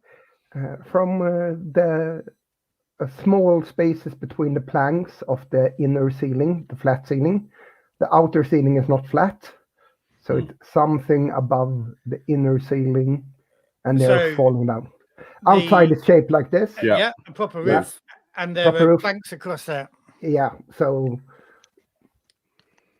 is it one of those cabins that has like a kind of crawl sleeping space up on the next probably a crawl space, but not a sleeping space, because you don't have an access to that area from this room, and this is the only room of the cabin. Okay. So I'm going to say there's something up there, rotting up there. Dum, dum, dum. It's a sound from above you. Sounds like someone is walking on the roof. What the hell was that? What are you doing in here? I rush over from the kitchen area. That wasn't us. As soon as I said there's something up there, it responded with the sounds of somebody walking up there. I'm a bit freaked out. Until this point, I have not been freaked out before. So I start shouting, "There's something up there! There's something up there! Somebody get whatever it is out there! There's a dead fox or something up there." Well, look, the house is warming up. Maybe it's I don't know, there's something up there, Olaf. Yes, I heard me. you. You heard it. Well, why didn't you go up there? Because I'm 82 years old, Olaf. Yeah, but you never die, so you'll be fine. Maybe it's like maybe it's an animal or something trapped. Exactly on. This is what I'm thinking. It's warmer.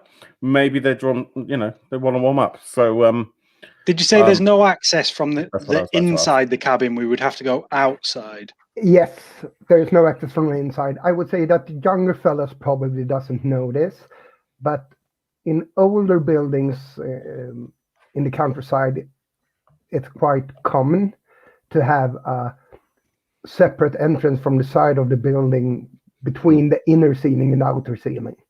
It's not isolated. It's not used as a room. Sometimes people use it for a little bit of storage, but it's where you go up to fix the outside of the roof. Mm-hmm. Johan, did you see a ladder up to the hatch? In the woodshed. Yeah. Mm-hmm. Okay, cool. There wasn't one on the side of the house? No, but the one in the woodshed looked like it was big enough to reach up to the roof. So, all right, come on then, lad. What? Come on, let's get the ladder. Oh yeah. Niels stood up, scared when he heard the sound, and the chair probably fell down backwards. And yeah, when you're discussing, he'll say that it's probably an animal that we scared with all the bickering. Yeah, like a lynx or a fox or something. Yeah, they've heard us talking. We should take the axe up there in case, Yeah, well, let's get the ladder first, and then we'll come back. We'll grab the axe. So let's sort out one thing. Who's got the lamp? Yes. Well, if we open the stove, I'm opening the stove light. now. I'm not left in the dark on my own. No, Niels, are you staying here? Is there a room as well? I want to be doing something. Sweeping the maggots out of the house would be a start, frankly. Yeah. You could maybe scrub the floor where I dragged the rotting corpse out. There's probably some. Yeah, no, let's go with the easy stuff first. Yeah. So you take, let's say there is a broom. So you take the broom, you start sweeping the maggots. When you do this, you kind of notice that there aren't falling maggots anymore from the ceiling, that it was. And you open probably the back door to sweep them out, right? Yep. Yeah. Could we say goodbye to the headphones for all others than Tove? Yep. Hang on. Because the other guys are going to the woodshed. You open the door to the back door. Yeah. To sweep these little maggots out. And you notice that the blanket used to cover the body is lying on the trail to the outhouse. The body is not there.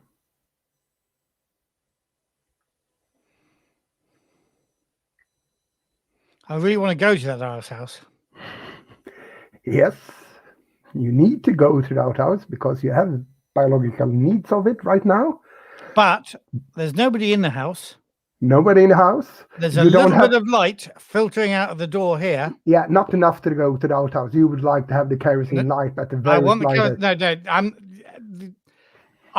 to go to the outhouse. I do not want to go to the outhouse now and get a step to one side of the door, lift my skirts, pull my underwear down, and relieve myself.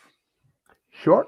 So that the outhouse now is out of the question for me. It's too far away. in the dark. Exactly. And well, it's too far away. And between there and here, there's a there's a body that's just gone missing. Yes. And this is all getting a bit freaky for me. It could be an animal having a late night snack. Yeah. But it could. It could be a big animal to eat it so quickly. It could be the damn thing's got up and walking around itself. Could be. Yes. And I'm beginning to, I tell folk tales. It's exactly the sort of thing that that I'm thinking of more than the rational explanations about, a dozen foxes eating it that quickly. Yeah. So I'm going to put up this paper so the guys can back if you're ready. Do you want me to disappear while they're... we can get them back first. Okay. Do you make a sound when you discover that the body is missing, or are you quiet? No, I'm very quiet. You're very I'm quiet. relieving myself. I'm saving the problem of having to go to the outhouse with light or whatever. I'm being as discreet as I can. Because I'm an old woman, I need my dignity. Sure. Excellent. Let's bring him back, and then once everybody's back, I'm going to tell you to remove the headphones. Voila. Well, hello. So you other guys take the kerosene lamp. Who's carrying it? I'm happy Useless to carry boy will carry it. Are you sure? Yeah. Okay. Yeah, he feels a bit steadier on his feet now. So. Yeah, you grab Niels it. still clutching the axe. You got the axe, Bringing and I'll it, get yeah. the ladder then. You start walking to the woodshed, and your light grows dimmer and dimmer for Tove inside until it disappears completely. So, Tove, time to remove your headphones. Thank you. So, you guys reach the woodshed. You open it up. Johan notices that the kerosene lamp, it's not that much fluid left in it. But you have brought Olaf with you to the woodshed, and Olaf is a bit older than you two younglings. So you instantly recognize the metal canisters as being kerosene canisters. Johan, what's the are we running out of kerosene? You're muted. Yes. Okay. Right. Take one of these. Okay. Just like stands there holding it. It stands there. And Doesn't know what you mean. No. At all. And in the tool shed, you see on one side is log stumps that is meant to be cut into smaller pieces and used, and an array of different tools like a sledge, a ladder, a saw. The axe is in Nils' hands, right? Still, Yeah. Clutching it like a teddy bear for comfort. Yeah. Yeah, and you bring the ladder out, and you take a little bit of a chance on which side of the house the ladder should be, and your chance wrongly first time, but on that side of the house you actually see the car of Lars covered in snow. Huh. Okay. But on the other side you see a hatch. Okay. Do we still, as we get back to the house, I presume, and this is a presumption, that we still have light coming in from the stove door being open? So there is some peripheral light? There's some peripheral light, not much. Okay.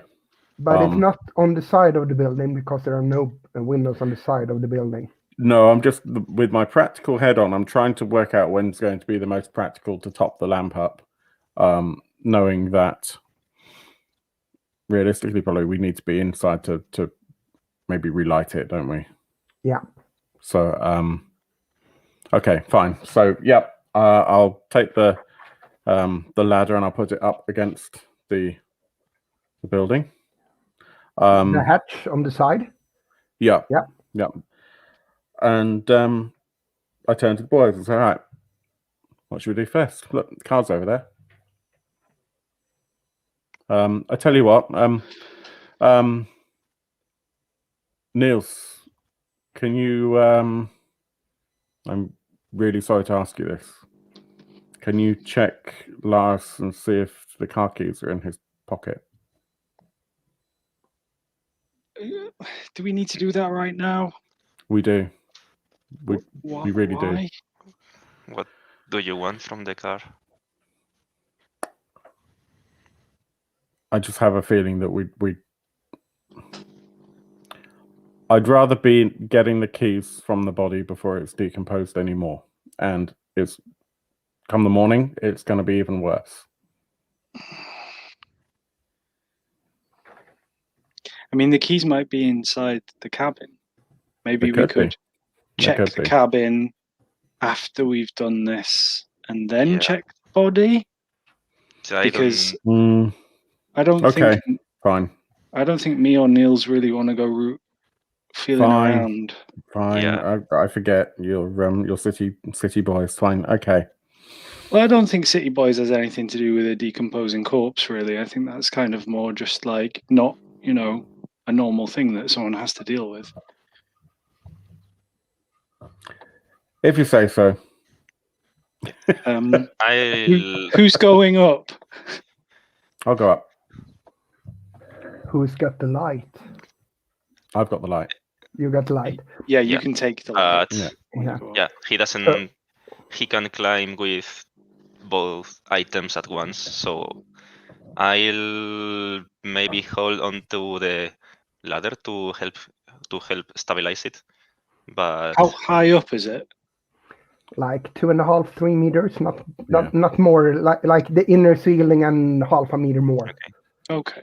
And it's a small hatch. You need to crawl through. It's not like a door to open. And it's a little.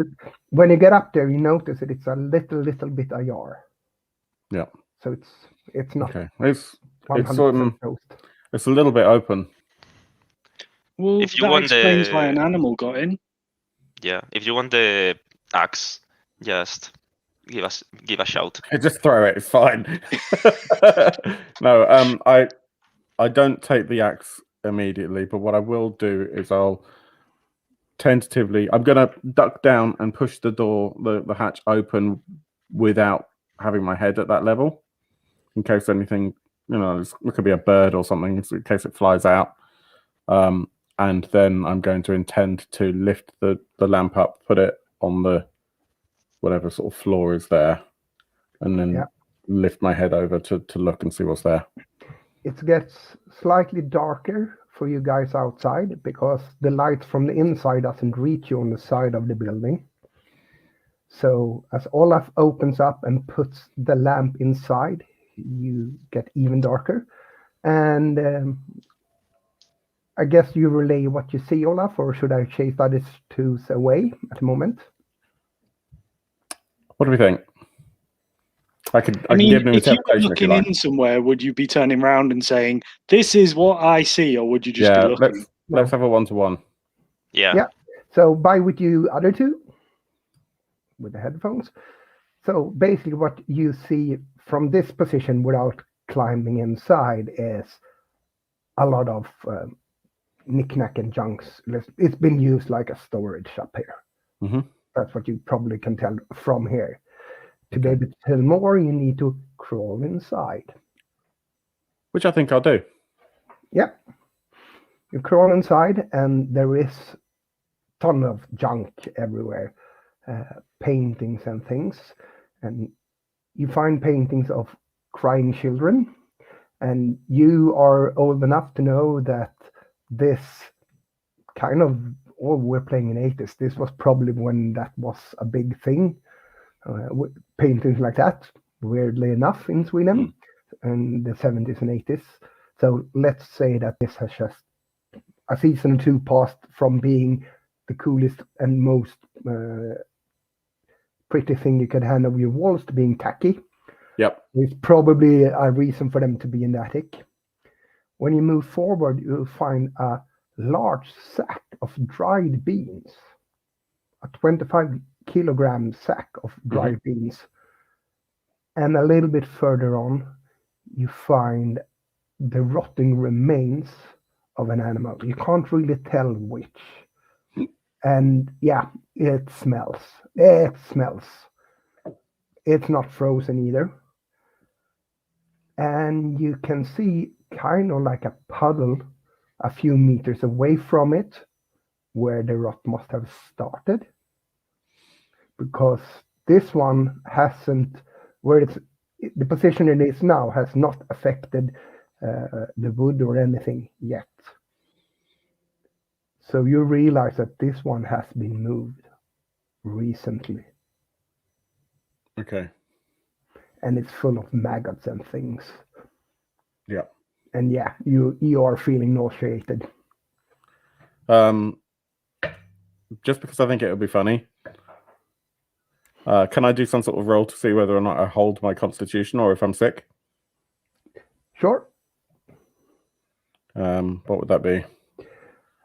I would say feelings one. No, I would say feelings. If you fail, if you succeed a feelings roll, you will throw up. Because then you are more connected to your feelings. Yes. That sounds reasonable. I rolled an 8. I needed 7 to 7 or above. So I think I'd like to be. It's a really weird way for me to put it. I'd like to. You want to puke on you? I want to puke on Tova. Yeah, I understood that. Have it drip down. Yeah. So you take 2 steps towards where the puddle of slime. Also, how tall is this space? Can I stand or is it crawling? Not really. You're crouched, really crouched. It's V-shaped as well. So as long as you're in the middle, you just need to be crouched. When you go to the sides of the building, you need to crawl. Okay. In that case, yeah. So I'm going to be horribly unwell, and I'm going to brush myself off as best I can and come back to the hatch. So I don't know who you would like to bring back, who you'd like to swap me with, or do we bring the boys back, or do you want to go to Tova? I'm going to go to Tova, but I'm going to tell you first that what you do to be able to achieve what your evil meta plot is to take those 2 extra steps to start puking where you assume the rotting of that animal of whatever sort it is has started, because that's where the maggot pile is. Yeah, exactly. So that's where you puke. Yeah. And give me Tova back. Okay.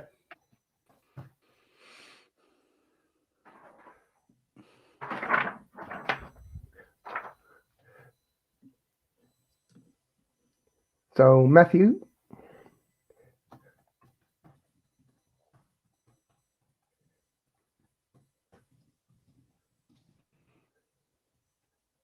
let's see if I get Matthew to put on his headphones.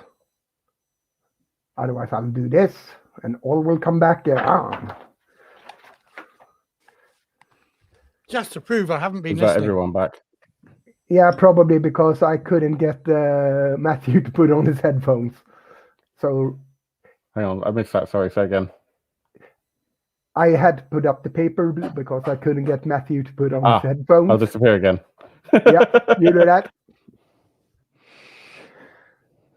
So, you have just gotten back in from being outside doing what you needed to do and closed the door. When you hear the boys putting a ladder to the side of the building, you hear them outside. And after a couple of minutes, you hear a heaving sound. And where the maggots were dropping down, there's vomit. Yeah, coming down instead. Not in a big gush, because it's not that dripping through big holes. Yeah, through the planks at exactly the same position that the maggots were. So one of the boys discovered something, has decided to vomit on the floor. This is making my own stomach churn. I've been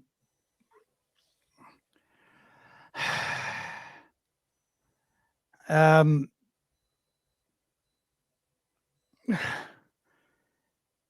course, I know who it'll be. It'll be blooming Olaf, won't it? None of the other lads would do it. So I'm going to shout up there. I'm going to shout up, Olaf, think what you're doing. Think where you're throwing up, for God's sake. You could at least have directed it to the eaves.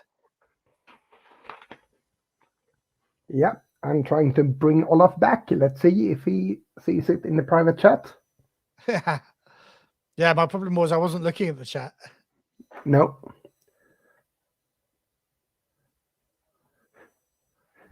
Or I'll bring them all back because you're shouting quite loudly. Yeah. Yeah, I'll bring them all back. So get in here, boys. Are we having everyone? Yeah, I'm gonna keep it simple and bring everyone back. So let's start with the boys outside that are now in complete darkness. The little light you see is the one coming out from the windows of the building, and it's facing the wrong direction from you. So you two are standing in darkness and seeing some light far away. And you hear a heaving sound from the attic. From Olaf. Yeah, most likely. You can't tell if it's Olaf because you're not that used to hearing him vomit to the level that you can say that, oh, it's my dad vomiting. Yeah. I can tell it's him vomiting because neither of the other two, you two other boys, would have been so inconsiderate.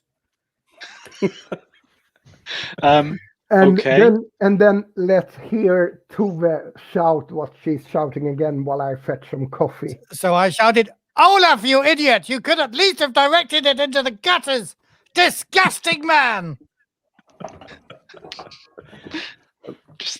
No one can see it, but this is the first time I've smiled all day. A small little success pleasure of, yes, at least managing to get a little bit of revenge. I come back to the, so I'll come back to the hatch. Yeah, so the light starts coming back for the boys outside from the hatch, and then the kerosene lamp appears, and then Olaf. Okay, so should I go and check on Tove, Dad? She sounded a bit upset. She's fine. There's an animal corpse up here. It's been dead a while, but it has been moved. What kind of animal? 4 legs. It's kind of hard to tell. A mammal of some description. What do you mean it's been moved? Did you just move it? No. I mean, it looks like it died on one side of the crawl space and then was moved to the other side. A good couple of meters. Doesn't, you know, it's, I mean, maybe it dragged itself over, but it doesn't look right. But then, what did the sound we heard? Yeah, exactly. A dead body doesn't make that sound, right? So does it seem it was moved? Does it seem it was moved 5 minutes ago? I presume the where the streaks were for it from moving was wet. Yep. Yeah. Looks like it was just dragged just 10 minutes ago, 5 minutes ago. Was there any other hole in the roof or in any other place an animal? Neil's just come up. Well, but the door was ajar. Yeah. The door was ajar, Dad, so it's probably come out. Like, look around on the ground, like for any animal prints. Nothing. It's just. But then there's prints from us, so that could have been covered over. Yeah. And those are kind of all over the place there, since you have handled a ladder and things. There's probably some heirlooms here. You might want to have a look in the morning. Yeah, not now. Yeah. Let's get the body out. Of the animal? Yeah, I don't want to sleep in the same cabin as a dead body up. Yeah. No. Come on then, give me a hand. Well, hang on. The woodshed, there was like a sledge. Yeah. Like would I? Is it small enough for me to pass it up so we can put the body on and then we can just kind of put it down instead of it? Half a meter. Yeah, we don't need the sledge really. Just there's not really any way to wash ourselves here, Dad. No. And I'm gonna be mean and split the party once again, since Tove is alone inside. So I need to keep Tove here. Okay. Bear with me.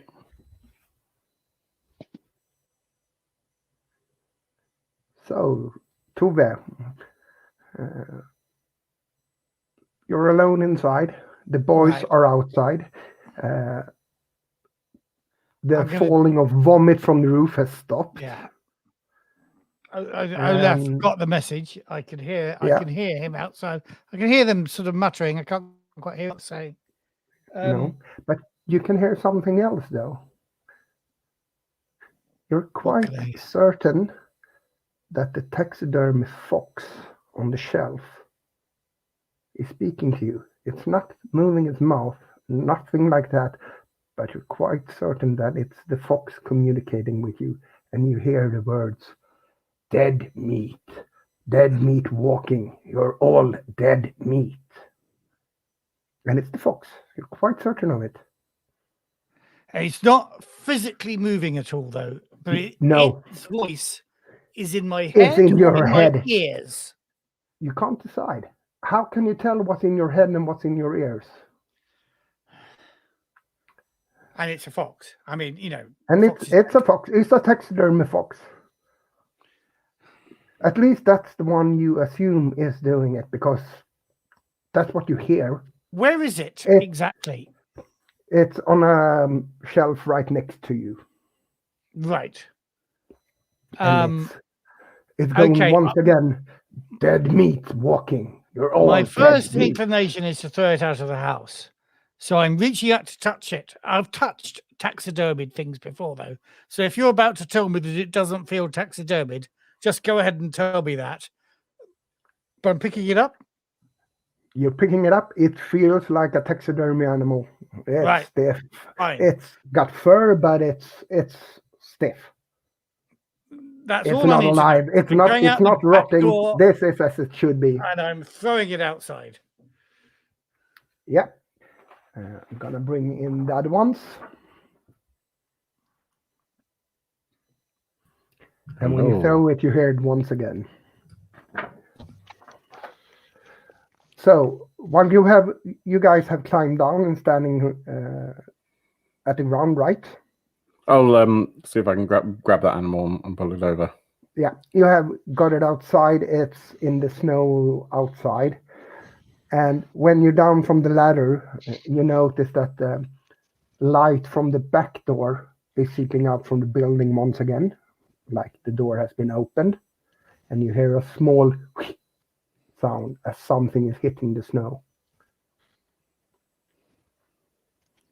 What was that? What was that? Like move round, go round quickly. I think at that point I'm not actually holding anything, because my dad has the lamp and Niels has the axe. So I'm just going to there's light coming from it. There's light here. I'm just going to quickly move around to the back door. Yeah, and Tove is not that quick, so I guess you haven't shut the door before he comes around. Mm-hmm.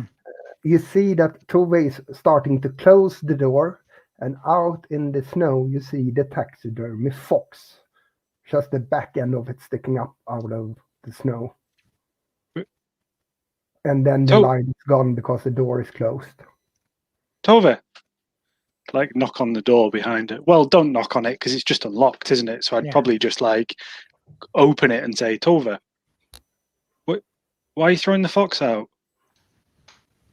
Can the others hear? Depends on how you speak. I think they can hear him. They can hear Martin, or sorry, Johan. Johan's question is loud enough. I'd certainly be following, but not completely closely. I will whisper to Ewan. There are just too many dead things in this house. I hate these things. Get them all off the shelves for me and throw them out. They're no use to anybody. Oh. And I grab there was a squirrel there, wasn't there? So I grabbed the squirrel and I pass it to Johan, and I'm going to make something else. Just get them out of the house, Johan. Out of the house. Yuan's never really liked kind of stuffed dead animals anyway. So as she's passing them, he's kind of like, okay, just like throwing them over his shoulder into the snow. And like turn to Olaf as he walks around the corner and says, "It's finally happened, Dad." And just kind of like throw the animals. So now you're on the back side of the building, all of you, right? Yeah. Before Olaf leaves, I ask him, wait a moment, don't take the light yet. And I climb the ladder to close the hatch. I don't want to leave the hatch open in case anything else crawls back in. Yeah. So Nils is halfway up the ladder when you are going around the corner. I'll hold the light around the corner of the house, but I'll actually kind of almost be sort of stretching over to try and work out what's going on with Johan. And as Johan says, or kind of gestures, it finally happens. Like, has she gone crazy? Yeah, Tova, I'll throw them out and just turn to my dad and be like, Well, Olaf and Johan, you notice it's one thing more on the backside of the house. The sheet used to cover the body is lying on a small path to the outhouse. The body is not to be seen. Just some miscolored snow where it was. More of a general knowledge question. Are there any carrion-eating mammals, etc., that I'd know of that might be in this area at this time of year? Yeah, you might have. Worst case, you have a bear that's awoken from the hibernation. Yep. That's probably the worst case because then it wakes up and it's hungry. You probably have lynxes. Mm-hmm. So, yeah, you have meat eaters roaming the forest. Might be wolves. Okay. Yep. So I'll kind of with my eyes, I'll gesture and I go, pointing down at the with my eyes. So I've got kind of, I'll turn around as I'm throwing like a weasel or something over my shoulder and like look behind me and just freeze in place, like look between the sleeping bag and the outhouse. And then start to move towards the outhouse. Just like start walking over towards it. Johan. Huh? Ewan, come in. Come inside, Ewan. I'm just checking something. Gran, I'll be. Come inside, Ewan. Get warm. It's too cold out there. You need to have the light go there. I'm going to break from where I am. So if Niels is still trying to close that hatch, he's going to get suddenly plunged into darkness. Yep. And I'm going to grab Johan on the shoulder and say, look, could be a bear, could be lynxes. Don't walk off. On the plus side, your grandmother's finally... Great-grandmother's side. They've taken his body, Dad. Yes. But... Good riddance finding to it now or finding it tomorrow. I have spotted this before. Come inside. I'm going to try and slip. I'm going to try and slip out of my dad's grasp and like leg it towards the outhouse and have a look in it. Okay, I want to try and just hold tighter. Yeah, and who's got the light at this moment? I have.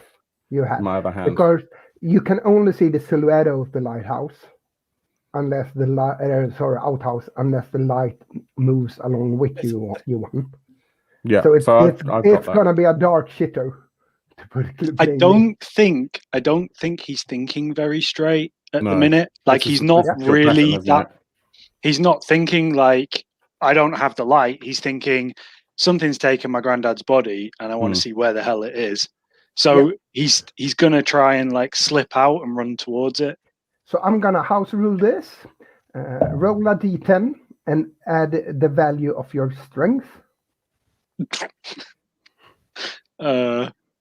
Okay.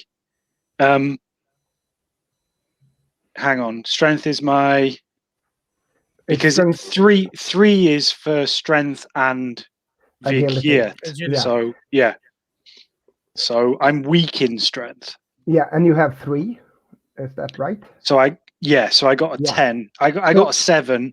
I got a 7, so it's a 10 in total. In total, yeah. And Olaf, you need to do the same thing. This is basically my way of an opposed roll in this game because I don't think there is one. Yeah. So my strength is 7, and I rolled a 2. So Johan slips away from Olaf's grasp, probably like your jacket material is quite slippery. So it's a good grip, but it doesn't help. And Johan is quicker and faster and runs to the outhouse. Can I look say over that my I'm still shoulder. holding the jacket? Yeah, that sounds good. But this is He something that slips we've out done of the before. jacket. Yeah. We've had this happen many times, and it's a known. It's one of your known tricks for getting out of one of my moves. Yeah.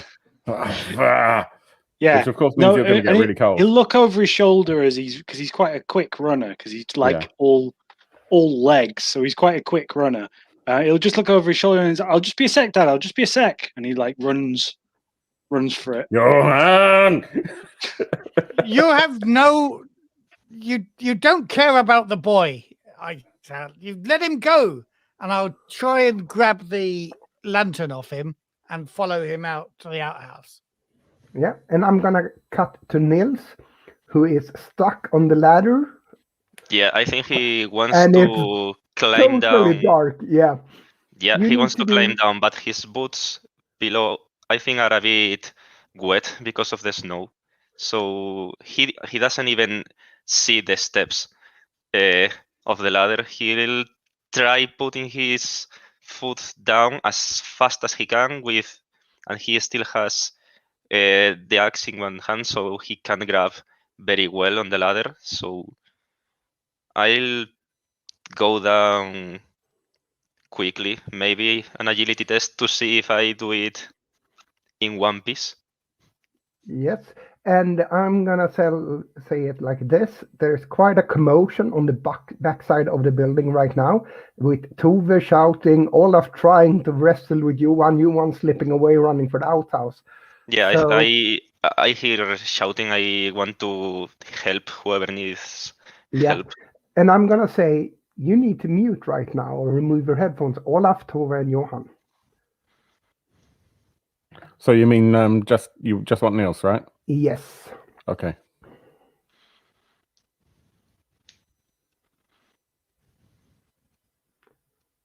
So please make your roll for how to get down from the ladder. I did. I failed, of course. Yeah, that means you fall because you. I slip. You slip. You fall down flat on your back in the snow. You lose the wind in your chest, but you don't get any actual damage from it. But it's dark. There's only that little light coming from the sides of the building from your perspective, since they removed any other source of lighting. And you can see a shape standing above you. In the darkness, you can see the shape, and as your eyes adjust to the darkness, it's the body of Lars, wielding a large sledgehammer, bringing it down on you. So he's standing. He's standing.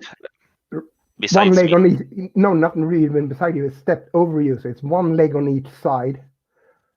He's dripping, basically bodily uses and decaying, rotting pieces down on you, and it brings the sledgehammer down on you. I scream and whimper, and I think I'll put the axe in the way of the heat. Yep, you can make a roll for. I'm gonna use strength for this one, and the evil part is that it's not really made for fighting in this way. But yeah, let's see. Make your strength roll. I'm gonna house rule some things here. Uh-oh. So what happens when I roll my target number? My strength is 6. I rolled a 6. Then it's a success if you should roll 6 or higher for strength. It says roll under, but I don't know if it counts the 6. Yeah, I'm gonna say it counts. You get it up enough to slow it down. It still hits you in the head, and you're out of it. Let's find out if you live or not. Okay. But you stop the descent, slows it down quite a bit anyway. And I'm gonna bring the other ones back. I'm not gonna be so evil. No, you don't have to mute because that would be evil, because this might take a long time. Okay. We don't know. But you can't act. That's the part of it. Yeah. There we are.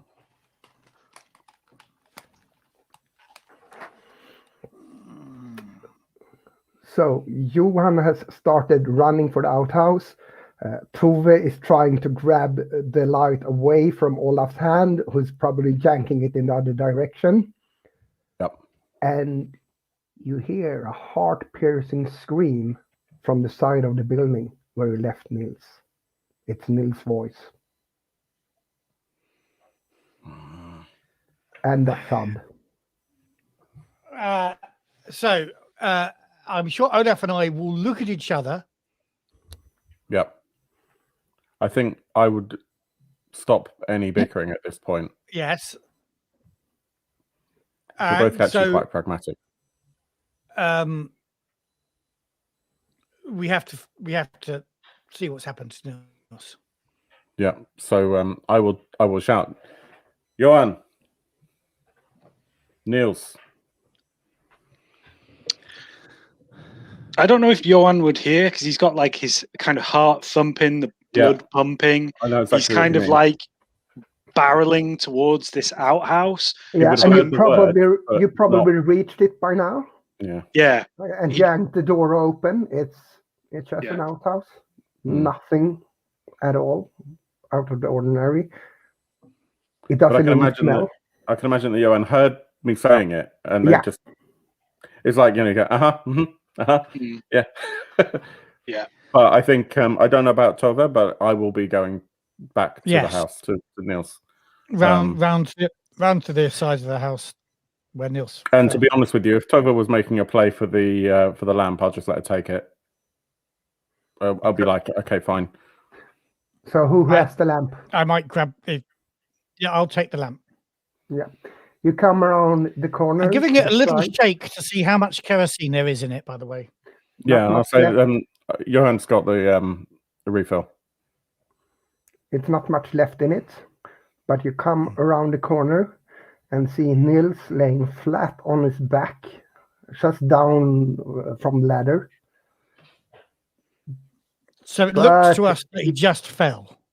No, because you can see him bleeding profoundly from a wound in the forehead, and he's lying on his back. Fuck. Johan, sorry. Johan, I shout. Johan, come here. It's an emergency. We must get him inside. Yeah. I'm going to use... does this look like a wound that can be bound in any way? Or is it not that kind of wound? Get him inside, Olaf, first, and then we will treat him. Bludgeoning wound to the head. Okay, in which case, yeah. If it had been like more of a, like an open bleeding wound, I would at least have put the jacket on to quell the bleeding, but it doesn't look like it's that kind of cut. So yes, I'm quite strong, and I don't think Nils is particularly heavy. Is he conscious? I can't help. No. I will light the way, and I'm trying to offer light to Johan. I'm watching what you're doing, but I'm calling Johan. Come back. We need you here. Bring the sledge. I'll take one last look in it's in the woodshed. I'll take one last look in the outhouse and kind of slam the door behind me, and stalk back towards the house. And when I hear about the sledge, I'll start to I probably can't do that. I'll probably go back towards the house and then use the light from the front door to illuminate the woodshed for me. So I would head back towards the back door rather than go round, because I don't have a light, so there's no point walking round Come the house to to the get the shed. light. Ewan, come to the light. Come Follow to the light. Do you see the I light? thought I was I'm gonna not hold it up supposed to light to. both Nils and to light your way back as much as I can. Okay. Like that. What's Nils- happened? Nils is breathing, but Mhm. very shallowly. Yeah, Bing Nils is. has fallen. Yes, he has fallen. You don't move someone who's just fallen and possibly broken their neck. Maybe you are wise. I'm sorry. Oh, I really wish I had some alcohol right now. This is not time for carrying on petty squabbles. Johan, have you done first aid? Yeah, you just hear this in the background. What? What? Like I'm walking towards them. Have I done what? First aid? Why do I need Ignore it. first aid? Looks like Niels has fallen from the ladder. Okay. Like kind of come round the side of the building. How does he look, Niels? He's lying on his back, but his wound that you can see is in his forehead. Like he fell and hit his head on the ladder? No. Oh. Could we make that mistake quite easily, or does it look nothing like that? It's too much damage for the ladder to do it on the way down from the, Does it look like he took a spiked flail to the face? Not a spiked flail, but it taking something to the face. Okay, all right. Because it wasn't that high, so if he fell and hit the stairs of the ladder with the forehead, it wouldn't be that much of an impact. Yeah, it would just be a little sort of line and a little bit of blood. The snow is quite deep, so it's quite soft to land as well. There are no rocks, nothing here to implicate anything that could make this kind of wound. Okay. Does it look like the... I'm looking up at the hatch from where he fell. Yeah, does it look like it smacked him in the face? It's closed. Huh. Completely closed. Where's the axe? Oh yeah, where's the axe? I know Niels had the axe. It's lying next to him here in the snow. Is it bloody? No. He has lost his grip of it, but he probably held it. Is he like, while we're all like looking around, is he like slowly bleeding out, or like what's happening? He's bleeding and he's breathing shallowly, but it's not a cut wound; it's a bludgeoning wound. So it's not pouring lots of blood from it. Okay. Is he not conscious? He's not conscious. He's totally out of it. Okay, I'm going to kneel down next to him. And I'm just going to very, very gently kind of like tap him on the cheek and say, Niels, Niels. And just try and very gently wake him up. And I'm going to be getting that axe. No, because you can't really go up there without the lamp. This is like the old thing with the fox and the chicken and the grain, right? Now the fox is outside. Yeah, so are we. Is he making any sign that he's going to move at all when I'm tapping his face? Little. Niels, I can tell you like this then. You wake up enough to do some very, very simple and weak communications, but you're not completely there. Okay. So you're severely damaged. You're halfway conscious, halfway unconscious. That's where I'm gonna put you at this moment. Okay. Tove, why don't you bring the light over to this corner and I'll go and get the shed, because I can't see if we don't have a bit of light over there. Okay. And I'll get the sled out from the shed while you're stood there, and then it means we're all in light then. You're a clever boy, Ewan. Do that. I follow his directions. At this point, I'm not really speaking any words. I'm just babbling nonsense, just pieces here and there, and I probably don't even hear, just loose words around me that I don't even get the meaning. Okay, I'm gonna go get the sled. Sled or sledge? Sledge, whichever. The something that I can put his body on. That's a sled. Yeah. Okay. You find a big shovel up in the tool shed that you can probably use. But you also notice that the sledgehammer is missing. Oh, it was a sledgehammer. Okay. Yeah. Hammer. Oh, it's missing from where I saw it before. Yes. Oh, okay. Oh, does it look to young Ewan like it's shaped like the wound in Nils's forehead? I think possibly. Well, yeah, that's their logic. Yeah, should I do a roll to connect that rather than just assume that I know? Yeah, you can do that. Okay. Oh no. Logic is really high, but he got a 10, so very much not. He's like, No. that's obviously fallen down somewhere. Never mind, and just It's not something you need now.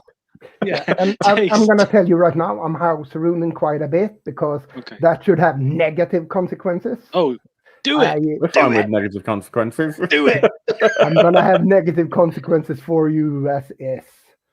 So you make no connection between the wound on Nils' forehead and save it for later. Yeah. Okay. Yeah, I'll take the big shovel. Is it one of those really wide ones that you get over here? The one to use for removing lots of snow at the same time. Yeah, it's like massive. So yeah, we could probably get his body on it and like push him into the house on it. Okay. Very gently position it and try and do it into the snow underneath him rather than, not get like right under his body and Yeah. So you're gonna drag Nils and some snow into the building. I'm not gonna do that. Someone with some strength is gonna do that. Yeah, I can drag him to like the door and then we'll try and move him from that. I think that'll be easiest. Or we can just drag him all the way in. That's fine. Drag him all the way in. You were the one that said he was injured. Well, I mean, we can. I mean, he's obviously injured. You were the one that said he might have had a fall and broken his neck or something. We just don't know. Just like look at the wound and wonder what could possibly do that. Yeah. And you pull him inside. I don't know. It's kind of like about that big, like something you might have seen, but no idea. Like a rock or something. I don't know. Okay. Yeah.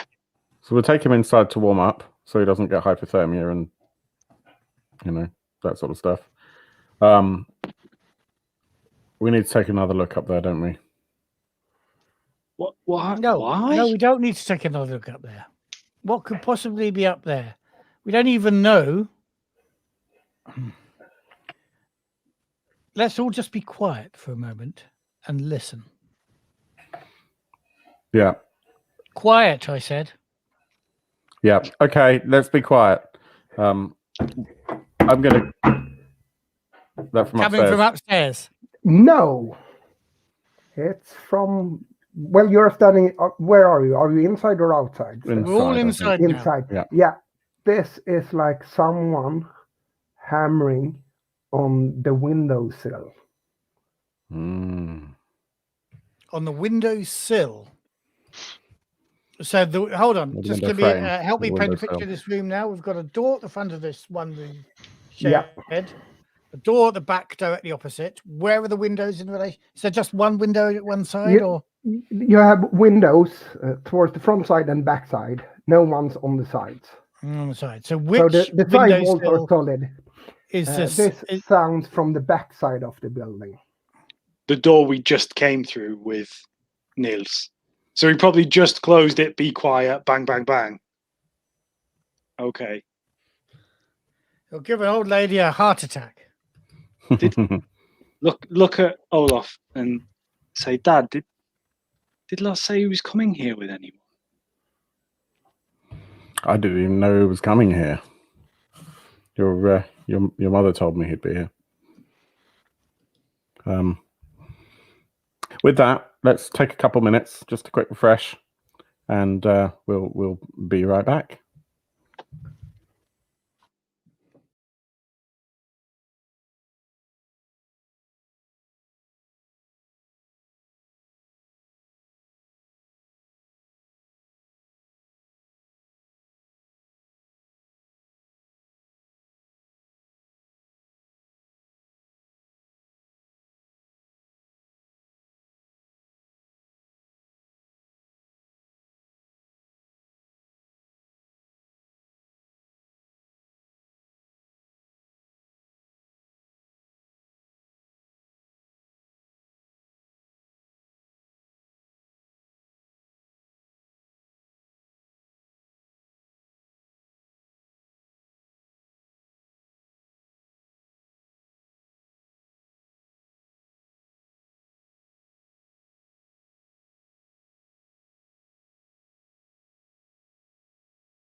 Mr. GM.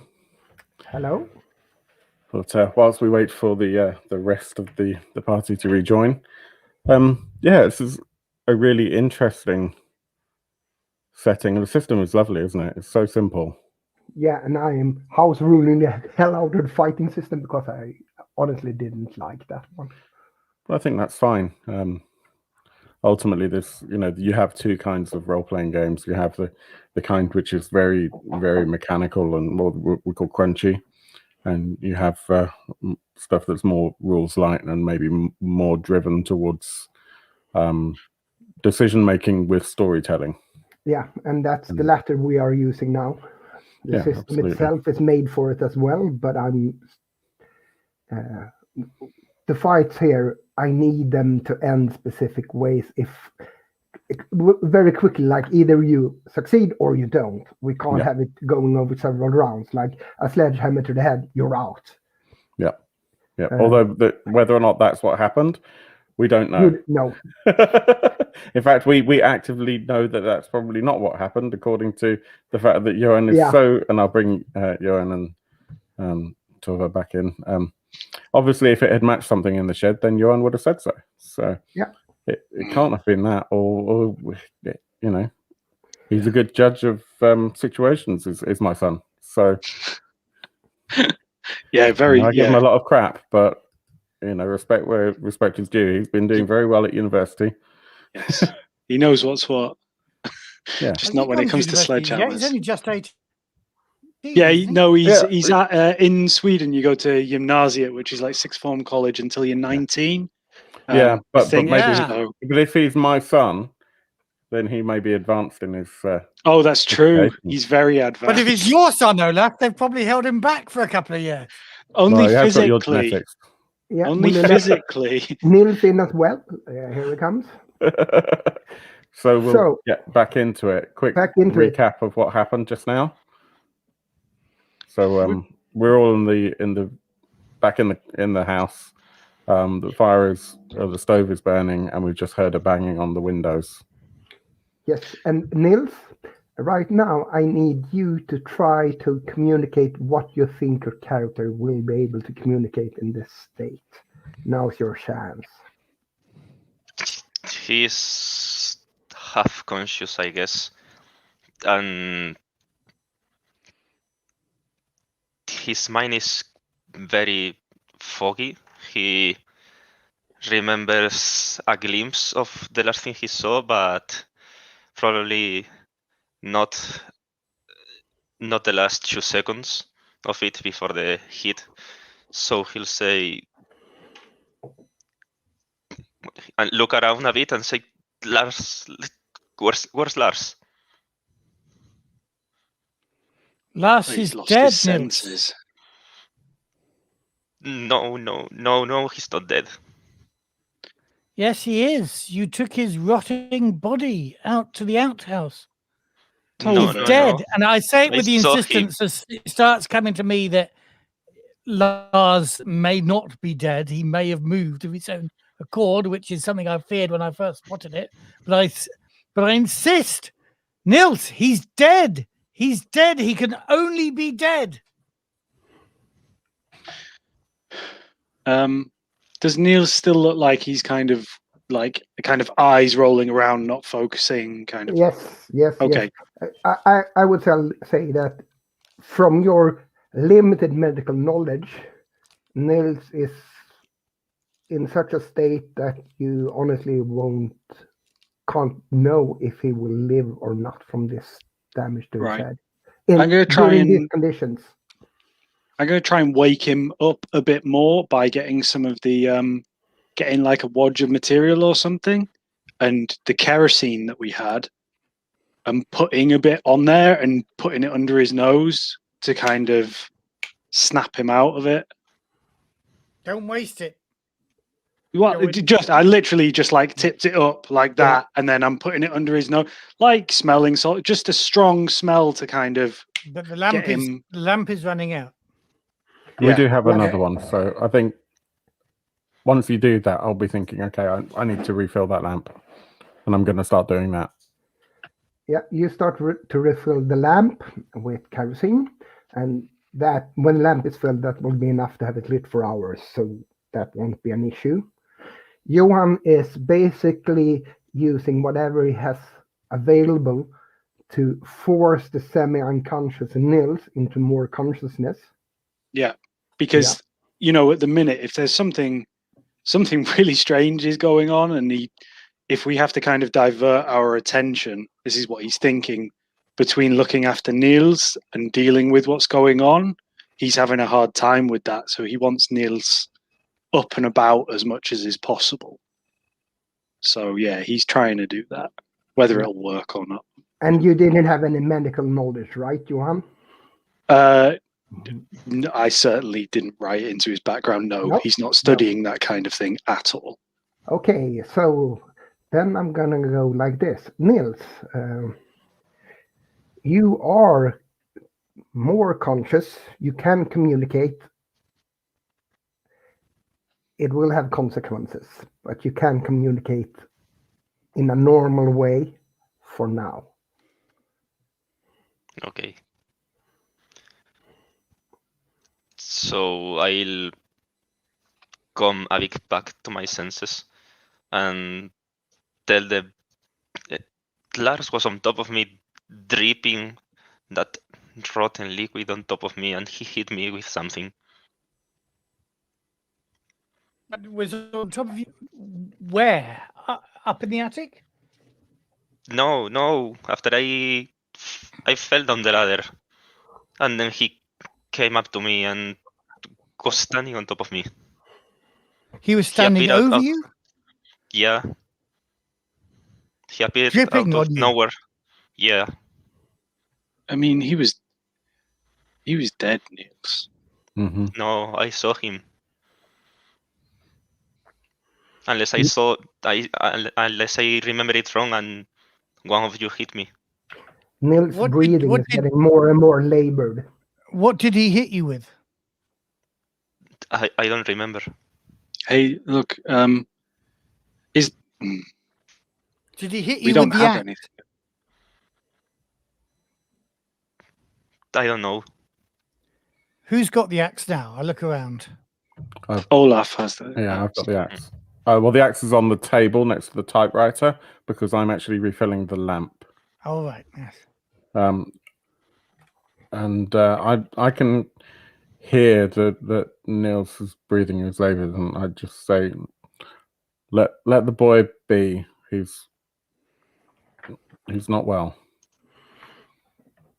I take the sleeping bag that I've been wearing ever since we got out of the car.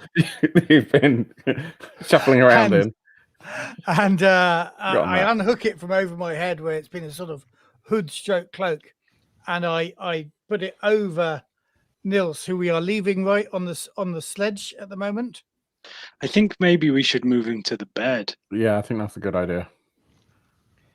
Because it's not really a sledge; it's like a big shovel, and it's got snow underneath his body as well. Yeah, so it's like that can't be comfortable. So maybe Johan, you and I can very carefully try and lift Niels up, because it sounds like he fell from the ladder, but that's not the trauma that's caused the problem, right? So he had on his head. So yeah, and the ladder, and he saw Lars. Yeah, and so Lars's he's saying that he fell from is the not where ladder. It was. Okay. Ignore her. Can I get Tove alone for a moment? Yeah. And Tove, this is because besides Nils, you are the one most susceptible to this. Mm-hmm. You feel inside your mind the hopelessness. I'm fully subsumed to the hopelessness now. Yeah, it's already over. It doesn't matter. Maybe you should, I don't know, just end it. Should you take the other ones with you? You don't know. But you feel an urge. You need to go to the woodshed. The woodshed would explain everything. You just need to go there alone. But I could take the axe with me. You can take the axe with you. That's fine. You just need to go to the woodshed, and you need to do it alone. And this is in every fiber of your being. So I've put the sleeping bag back on the others. The others are tending to him. I'm going to try and sneak with the axe out to the woodshed. Is there enough light? Do I still? It's very light inside now, since the kerosene light is inside. So yeah, the best very light inside. To find my way to the woodshed. Yes, you would probably find the woodshed in this lighting conditions. Very well. I will take the axe. And do you want me to make an agility roll to see if I can? No, I'm gonna let you take the axe. They are so occupied with Pablo's dying. Okay. So that's fine. I'm gone. You're gone. You slink out of the door. So I'm gonna leave you. You can stay here while I get the others inside. So you can remove your headphones until the second time this one comes up, right? Okay. Hello. Hi guys. And yeah, our playtime is drawing to a close. So we are getting to the conclusion of this. Forcing Nils into this more conscious state by using kerosene and everything has actually damaged him further. So while you try to attend his wounds and his consciousness and get answers, his breathing is getting more and more labored. And after a while, I'm sorry, Nils, but you're not breathing anymore. Look what you did, Tova. Your insistence on asking him all these pointless questions. This is on you. You notice that Tove isn't in the building? So I say that and then I look up. Yeah. Having looked up. Yeah. And since you don't get an angry reply, yeah, exactly. in half a second, you look around and no. Where's that crazy bat gone? Tove's not here. I'll just be looking down at Nils' body and I'll just say, no, Dad. It was my fault. I shouldn't have run off. He only fell because of me. No. This is... If we hadn't pushed him so hard, maybe he could have lasted through the night and we could have gotten help tomorrow. This is all on your grandma. Where is that crazy bat? Turn around and look. She not there? Is one of the doors open? Yeah, that's what I was about to ask. No, all doors are closed. But you have been quite occupied with Nils. Getting answers, trying to keep him conscious, like shoving kerosene up his nose. And then the realization of him slipping away, probably due to your actions.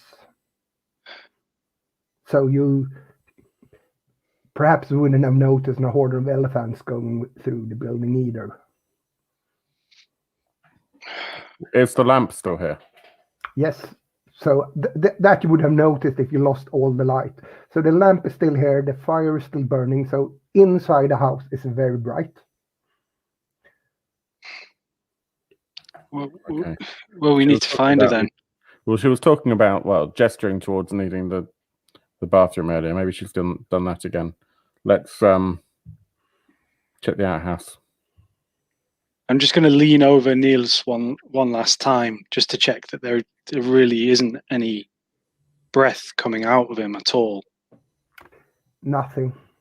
And just just kind of like put my hands over his eyes and just close his eyes and just kind of walk very slowly. Blanket over his head and cover his face and some sort of religious gesture. Olaf, you notice that the axe that you put down while attending Nils is missing.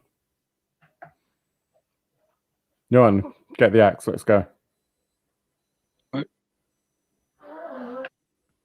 just start looking around for it.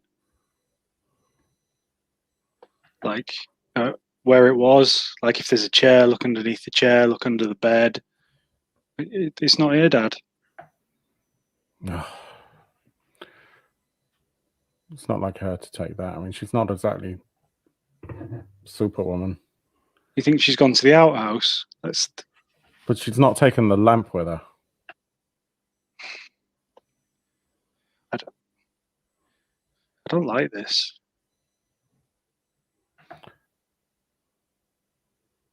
What should we do? We need to go and find her. Come on then. Grab the lamp. Is there anything else? I'm going to take the big heavy kerosene can. Yeah. To kind of swing around. See what the largest log is that I can find as a bludgeoning weapon. We chopped them all up. Well, yeah, I'm not saying it's particularly large, but there might be something that's going to add to an impact rather than just my bare hands, you know? It's better that than Johan getting his little pocket knife out. Yeah. And, let's... should we start at the back and work our way around? Well, that's where the outhouse is, so that makes sense. Okay, let's do it. So open the door to the back. Yeah. Do you go to the outhouse? Yeah. Yeah. Then I'm going to ask you two to leave. Nils, since you're dead, you can still stay and listen in. So you will get the full experience, the others won't. I've got to say, we're going to have to all watch this just to work out what the hell has happened. Yeah. Right. Also, do you want Tova left? Yes. Yeah. Because it's Tova that's going to be playing, but Nils are allowed to listen in because he's not around anymore, is he? I'm watching from the grave right now. Yes. Did you die, Nils? Yeah. I was thinking I might have to come and put you out of your misery, but perhaps I don't. No. So, Tove, you reach the woodshed. You open it up. You step inside.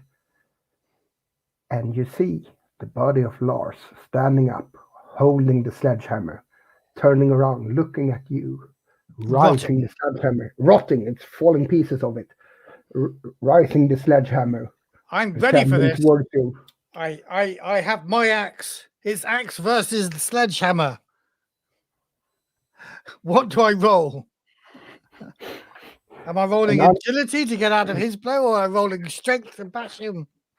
No, we're gonna do this by the rules, I think. Because now we have a proper fight and not an unprepared poor Nils falling down a ladder getting hit in the head when he's lying down.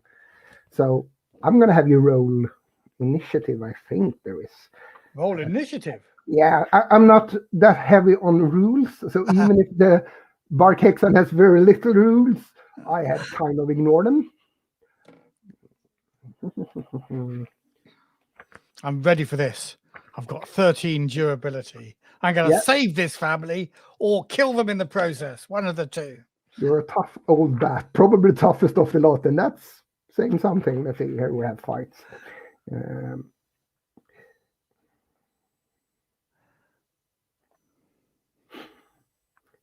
Who do you think? I'm gonna, because if the rule says that if there's any hesitation about who initiates the conflict, you are probably a little bit shocked by seeing Lars' rotting body swinging a sledgehammer at you. Am I correct in assuming that? Yeah, I was prepared for it, but actually seeing it, I think it's going to take me back, even though it's what I was expecting. Yes, so I'm gonna make a roll for him. Just a second, I need to fetch where I have stats for it. Stats is really not my 40.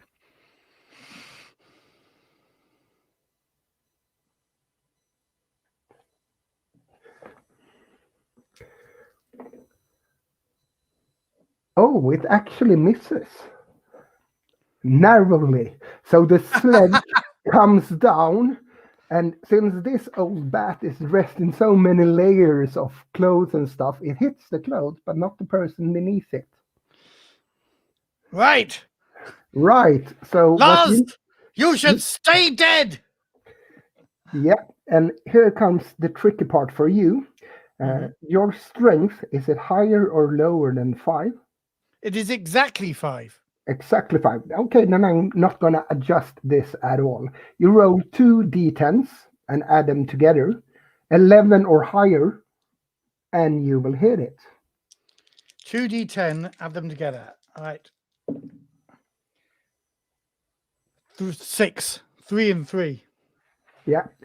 So you swing your axe. You hit a piece of it. You chop off a piece of rotting flesh, but it's not affected. But not enough. No. It swings its hammer again. The big sledgehammer. And do I have any time to shout? Yeah, you can shout. Right. So you make a loud shout. Yeah, just an incoherent scream, I think. Yeah, they can hear you scream. This one also grazes your clothes and yanks you a little bit, but it doesn't damage you. Yeah. Right, I am going to roll again, 2d10, getting higher than 11. Yeah. It's the plan. 6 and 9. Damn it! 6 and 3 makes 9. I mean, not 6 and 9 makes 17. Yeah, you made me a little bit confused there. I'm confused enough. So yeah. 9. 9. You swing, you chop off another piece of meat from it, but it doesn't affect it in any way. Since you screamed, I'm gonna cut to the other guys for a moment. So Matthew needs to go. Nils or Pablo can stay.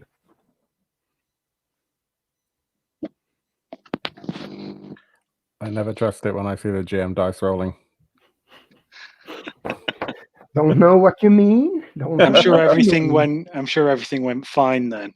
It was just rolling to see how many snowflakes were landing on the porch. Yeah, exactly. D100.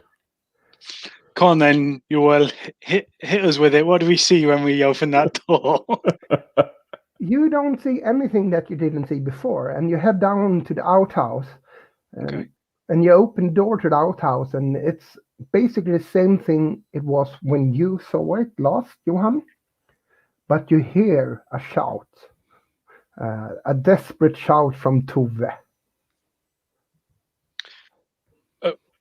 Where does it feel like that is coming from? The other side of the house, towards like the woodshed direction.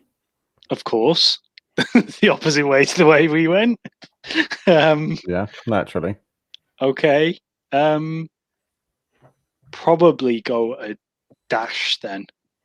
Like at this point, I think movement is a run rather than a slow walk. I think we'll all do that. Well, I certainly will. Yeah. Yeah. Both do that. You can stay because now I bring Tove back.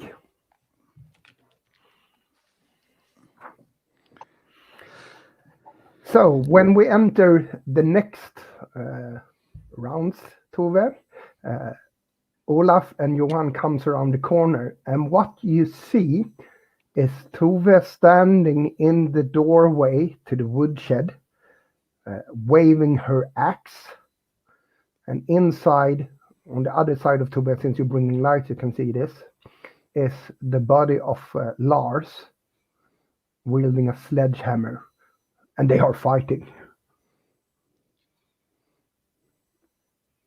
Do we, at this point, do we immediately see Lars, or do we only see the back? No, Lars is much bigger than Tove. Tove is an 82-year-old woman. She is quite shrunken and haggard by now, even though she's wearing lots She and just lots seems of large because of her wonderful personality. Yeah, and the clothes. And the many layers of clothes. Yeah. But no longer a sleeping bag, so you don't. Home Not... No, so what you see is a rotting corpse swinging a sledgehammer, and an old 82-years-old woman swinging an axe. This would be a legendary fight in a movie. So far, I've got the better of him.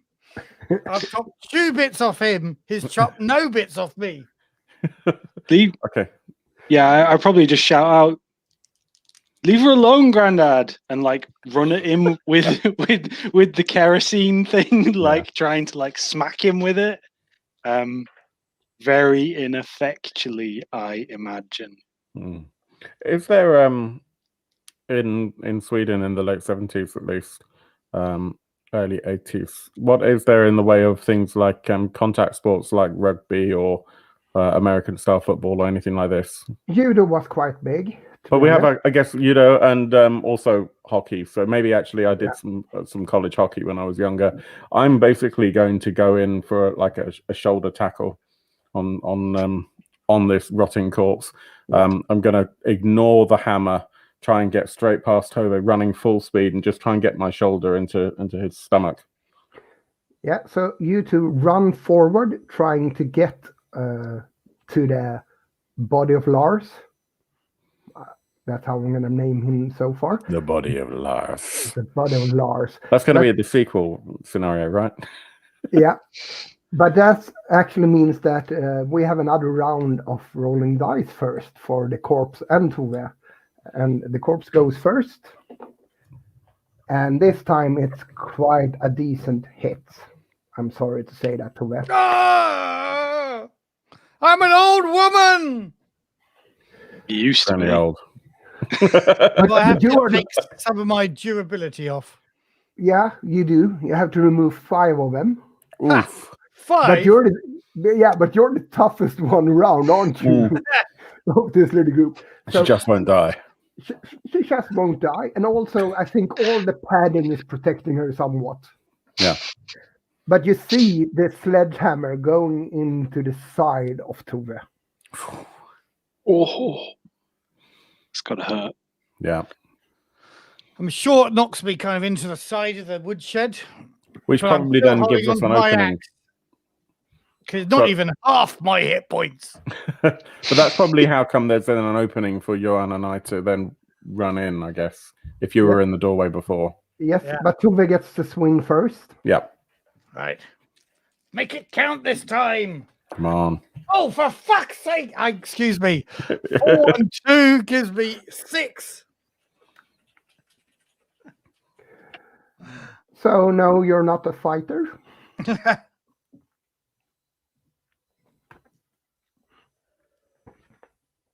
So, yes, next one in line. Who reaches that base first? Is there a way of determining initiative in this? Yeah, there is. Let's see what it is.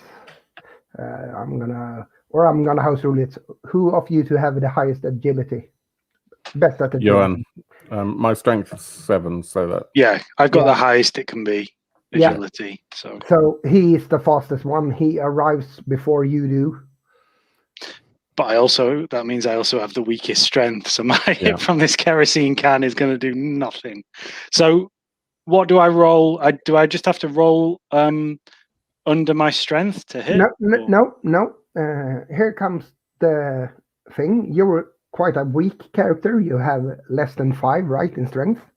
Oh, yes. Oh, yes. That means you will have a -1. You roll 2 d10s and add them together and remove 1 because you're weak. Okay. And you need to hit 11 or higher. Well, I certainly don't manage that. I rolled an 8 and a 2, which is 10 minus 1, 9. 9. So. Yeah, you swing your kerosene canister and it's too heavy for you, so you swing some wild and misses. Yeah.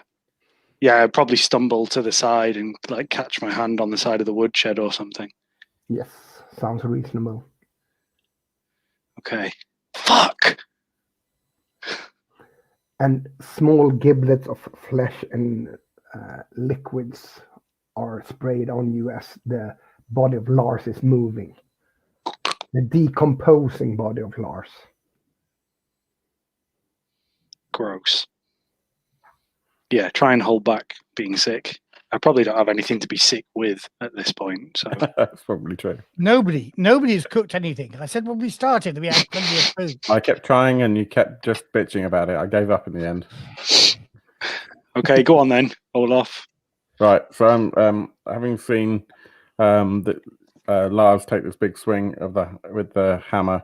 I'm hoping that he's got his swinging hand kind of across his body, and so that I can kind of come in underneath his arm that's stretched across, and just drive my shoulder into his stomach or his lower rib cage and slam him back against the wall. That's my intention. Yeah. And to be honest, I miscalculated. So you should get -1 for each beneath 5 you have. So do you have 3 in strength? Yeah. Yeah, you should have even less then. So I rolled an 8. Yeah. And for Olaf, what's your strength 7. value? 7, 5, 6, 7. That's 2 above 5. So we get +2. 2 d10s and then add 2. Yes. 11 or higher.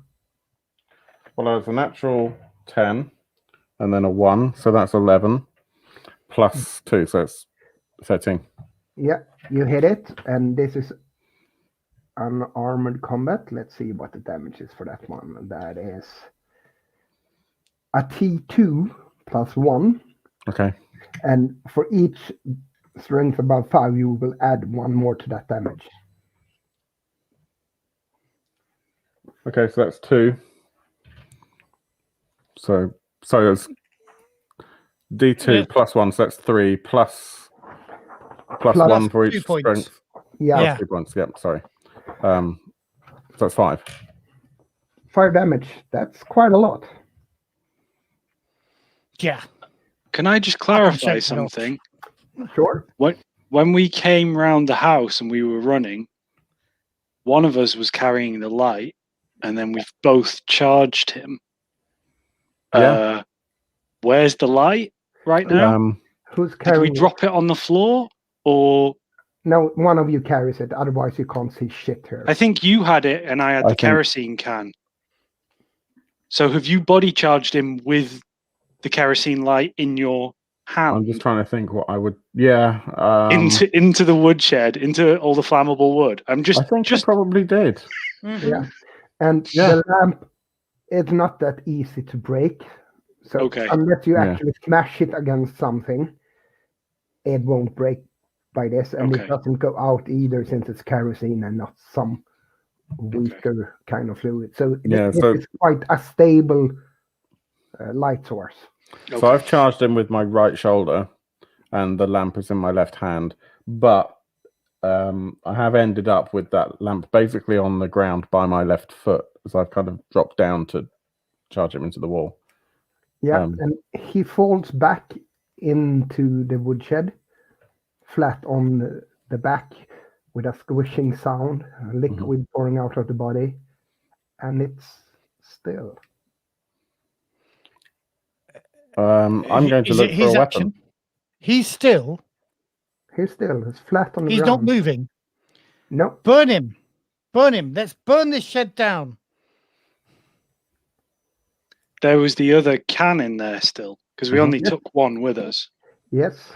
Can I heave the axe at that can of kerosene and split it open? I think the easiest way would go forward and actually chop it than try to throw it. No, that's what I meant. Chop it. Chop it. Yeah. Okay. Yeah, you can. So you chop the kerosene can. Kerosene is everywhere. We need the lantern. Where's the lighter? Where's Nils's lighter? Nils probably still has it. Ewan, go and get Nils's lighter. Okay, run in. So Johan, you're going to be in the dark if you do that. No, because there is still fire in the burner inside. Okay. So when I get go back.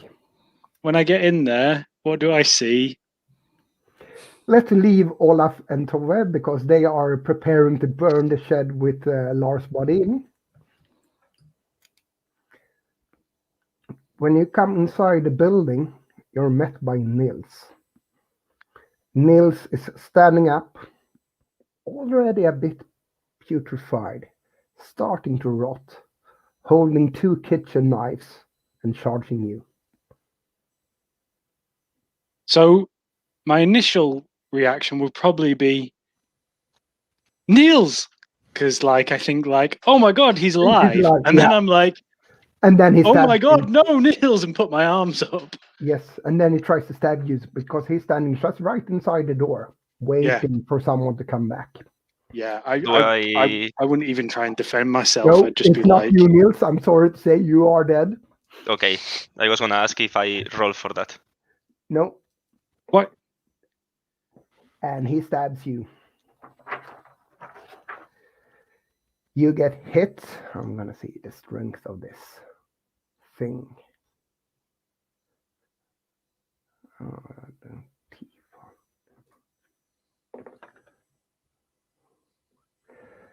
5 damage. Sustainability. Okay, that's over half of my durability gone. Yeah. Okay, so is that like when Niels ran at him, put his arms up?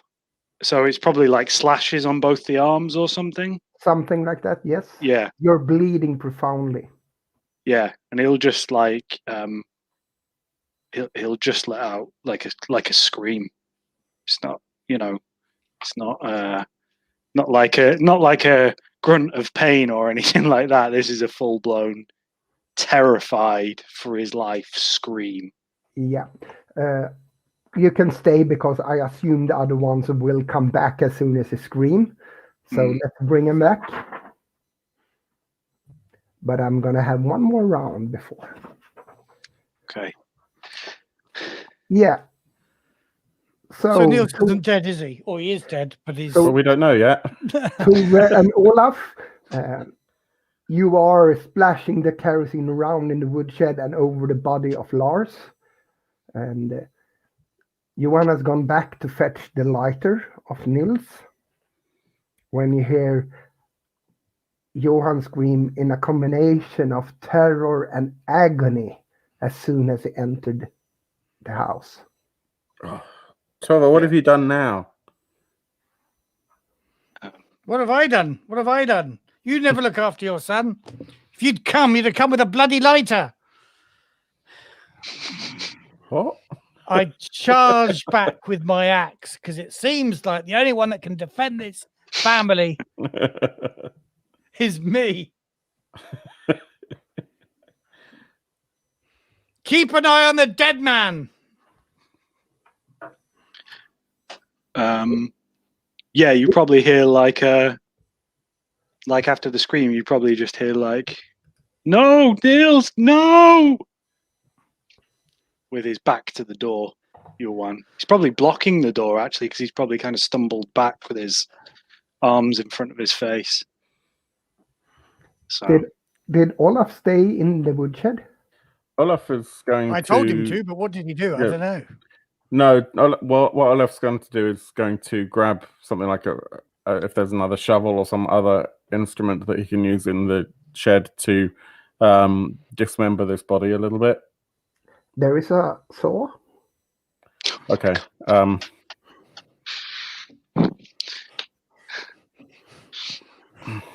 Hang on, I just want to point out I'm the only person that hasn't thrown up in this adventure. Player character, that is.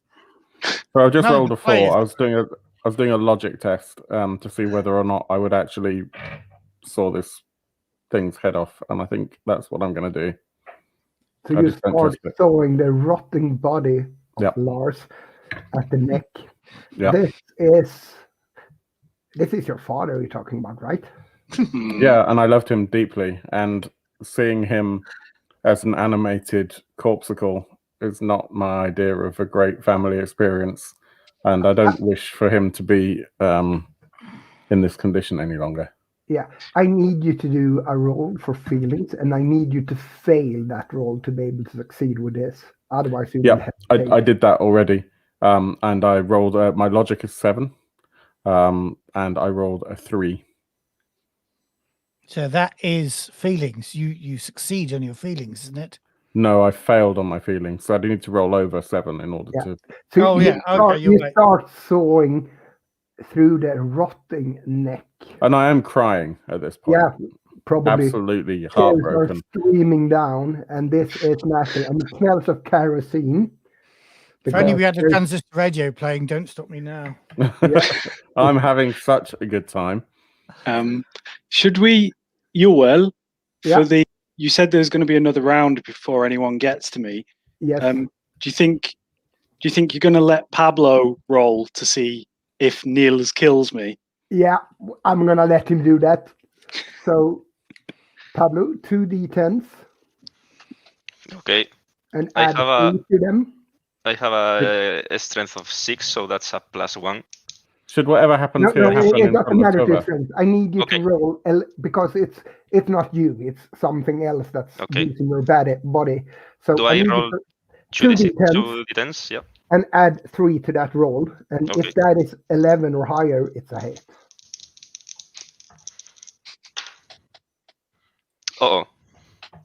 It's a 7 and a 6, yeah. It's a hit. 16. Yeah, it's quite a decent hit.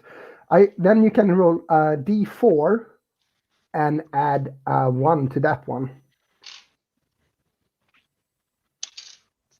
1. So it's a 2. So 2 more damage. Honestly, I was really hoping for the kill hit, but that's bleeding profoundly. Where is the blood flowing from? Yeah. Okay. So at this point, basically, whatever this thing is that's not Niels has now actually taken one of my arms clean off. So I'm kind of like holding up an arm and holding up a bloody stump as it carves through. Having seen this second attack, what is Niels attacking with? Kitchen knives. Oh, damn it. Yeah, I just stumble backwards, screaming, and kind of, I'd probably fall down at that point. Yeah. So Olaf is sawing the head of a rotting corpse. Uwe gets back with an axe into the building, seeing Niels standing with 2 knives and Johan with his left hand cut off and wounds from the chest. He's bleeding profoundly from several places.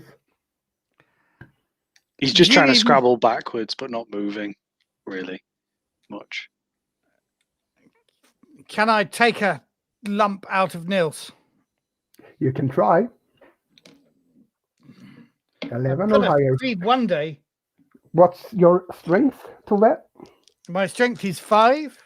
Yeah, you're dead on, so you don't get a plus or a minus. And this time I get 8 plus 5 is 13. Oh, that's a nice one. And I'm going to rule that the axe makes a d4 plus 1.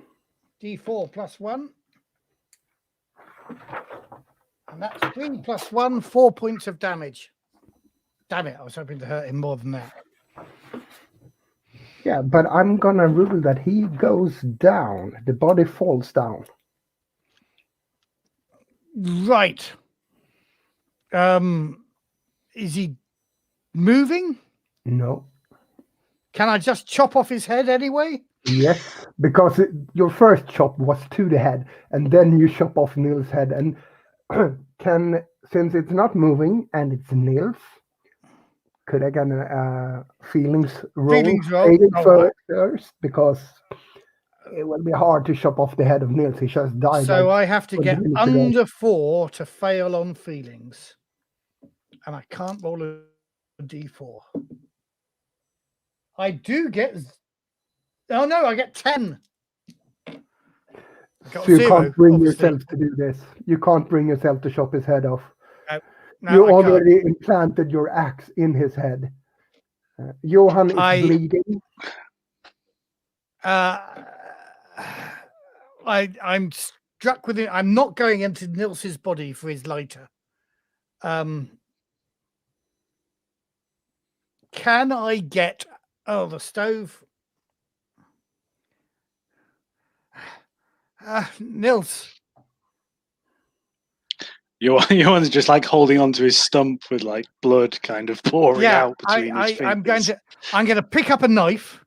I could do this. I pick up one of the knives that Nils was holding, put it into the stove to warm it up, and then put it against Johan's shoulder to stop the bleeding, cauterize his wound.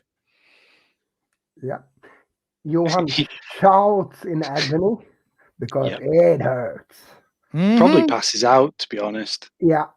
Olaf, you hear your son shouting in pain. The very second the head of the corpse of your father comes off. I drop the saw. Is there anything else that I can use, maybe as a blunt weapon in here? You can basically grab a log. Yeah. There's the sledgehammer. The sledgehammer's not. Sledgehammer. Is the sledgehammer here? Yes. Yeah. Okay, we're grabbing the sledgehammer. Yep. Right. Sledgehammer. And I run to the house. Lamp in one hand, sledgehammer in the other. I'm going to let you describe what I see when I get there.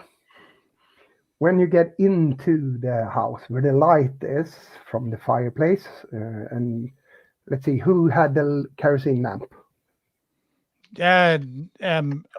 Had the lamp. You did. So yeah, you come in and you bring full light to this. Your son is passed out on the floor. At least you hope he's passed out and not dead. He's bloody. He's missing a hand. Your frenemy, Tove. Tove has this dagger next to the... She's got a dagger next to him. Cooking knife. Yeah, cooking knife. And it looks to me like she has just cut the hand off Johan. And the body of Nils is on the floor. And Nils is not moving, right? No, he's not. I'm going to do a logic roll to see whether or not I put 2 and 2 together and get 7. So I rolled 3 under my 7. I'm making a logical conclusion here that Tove has just cut the hand off my son, as opposed to a feeling roll that if I failed that on logic, I would say that from a feeling perspective, there's no way she'd do this because she's family. But this is what I'm seeing. Johan's hand is on the floor. Johan has cried out in pain, and this blade is next to this bleeding stump. I'm going to swing at Tove. Who gets the initiative in this round? I would say Olaf, since you don't expect to be hit by Olaf. So that's 2d10s +2.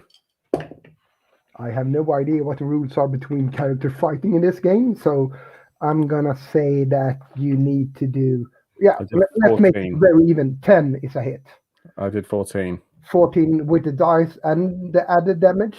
Yeah. Added. Yeah. So it was an 8 and a 4, and then +2 because my strength is 7. Yes. So you can roll a d4 and add the damage from your strength to this. Okay, so it's 1 plus 3 plus whatever the weapon is, I guess. No, that's the d4 is the weapon. Oh, okay, sorry. Okay, so that's 3 points. 3 points. Yeah. So you're idiots! Sitting on the floor getting hit by a sledgehammer, Tove. Yeah, but I'm fine. Don't worry, old woman. Just die, damn it. You knock me to my size and I say, "You idiot, Olaf! I'm saving his life! I'm cauterizing his wound!" And you smell the actual burnt flesh, Olaf. Okay. Now that you hear that, then you make that connection that might be correct. That creature chopped his arm off, hand off, whatever, limb. Okay. And you can see, I don't have time to communicate back, but you can see me looking at the wound, looking at the creature, seeing the creature's presumably carrying some sort of weapon, and acknowledging. I've sort of come down a little bit and acknowledged that we have our differences, but actually you are still part of the family, and that you're probably telling the truth for once. Nils' body is on the ground, holding one knife in one hand, and an axe buried in the head. Okay. Right. Getting up, tentatively, but without the knife in my hand. I'll help you up if you'll let me. No, we're going to take that body, we're going to put it in the woodshed with the other one, and we're going to set light to it. Off you go, you dug the body. I'm going to bring. Can I get with a bit of the wood? Can I put that into the stove and get one end of that alight, and then bring it as a burning brand? Yes. And we're just going to burn that shed down. Yep. I'm going to put Nils back on that shovel because that actually worked quite well previously and was much easier. Yeah. Yeah. So you pull Nils into the shed where your headless father's corpse is. Johan is still kind of unconscious in the house. The shed burns to the ground with crackling noises, and this is the most bright you've had for hours and hours, because when you burn the entire woodshed down using kerosene, it's a big bonfire. And there's all that wood in there as well. Yeah, so it's a huge bonfire. It takes hours for it to burn out. You make it, and while it's burning, where's that thing that you took out of the loft? Yeah, that's a good question. So that was just out by the side of the house, by the hatch. And the taxidermied animals. It's all going on the fire. The taxidermied animals are quite easy to find because they're still in the snow. But you can't find the small pieces of the carcass that was in the attic because that is nowhere to be found.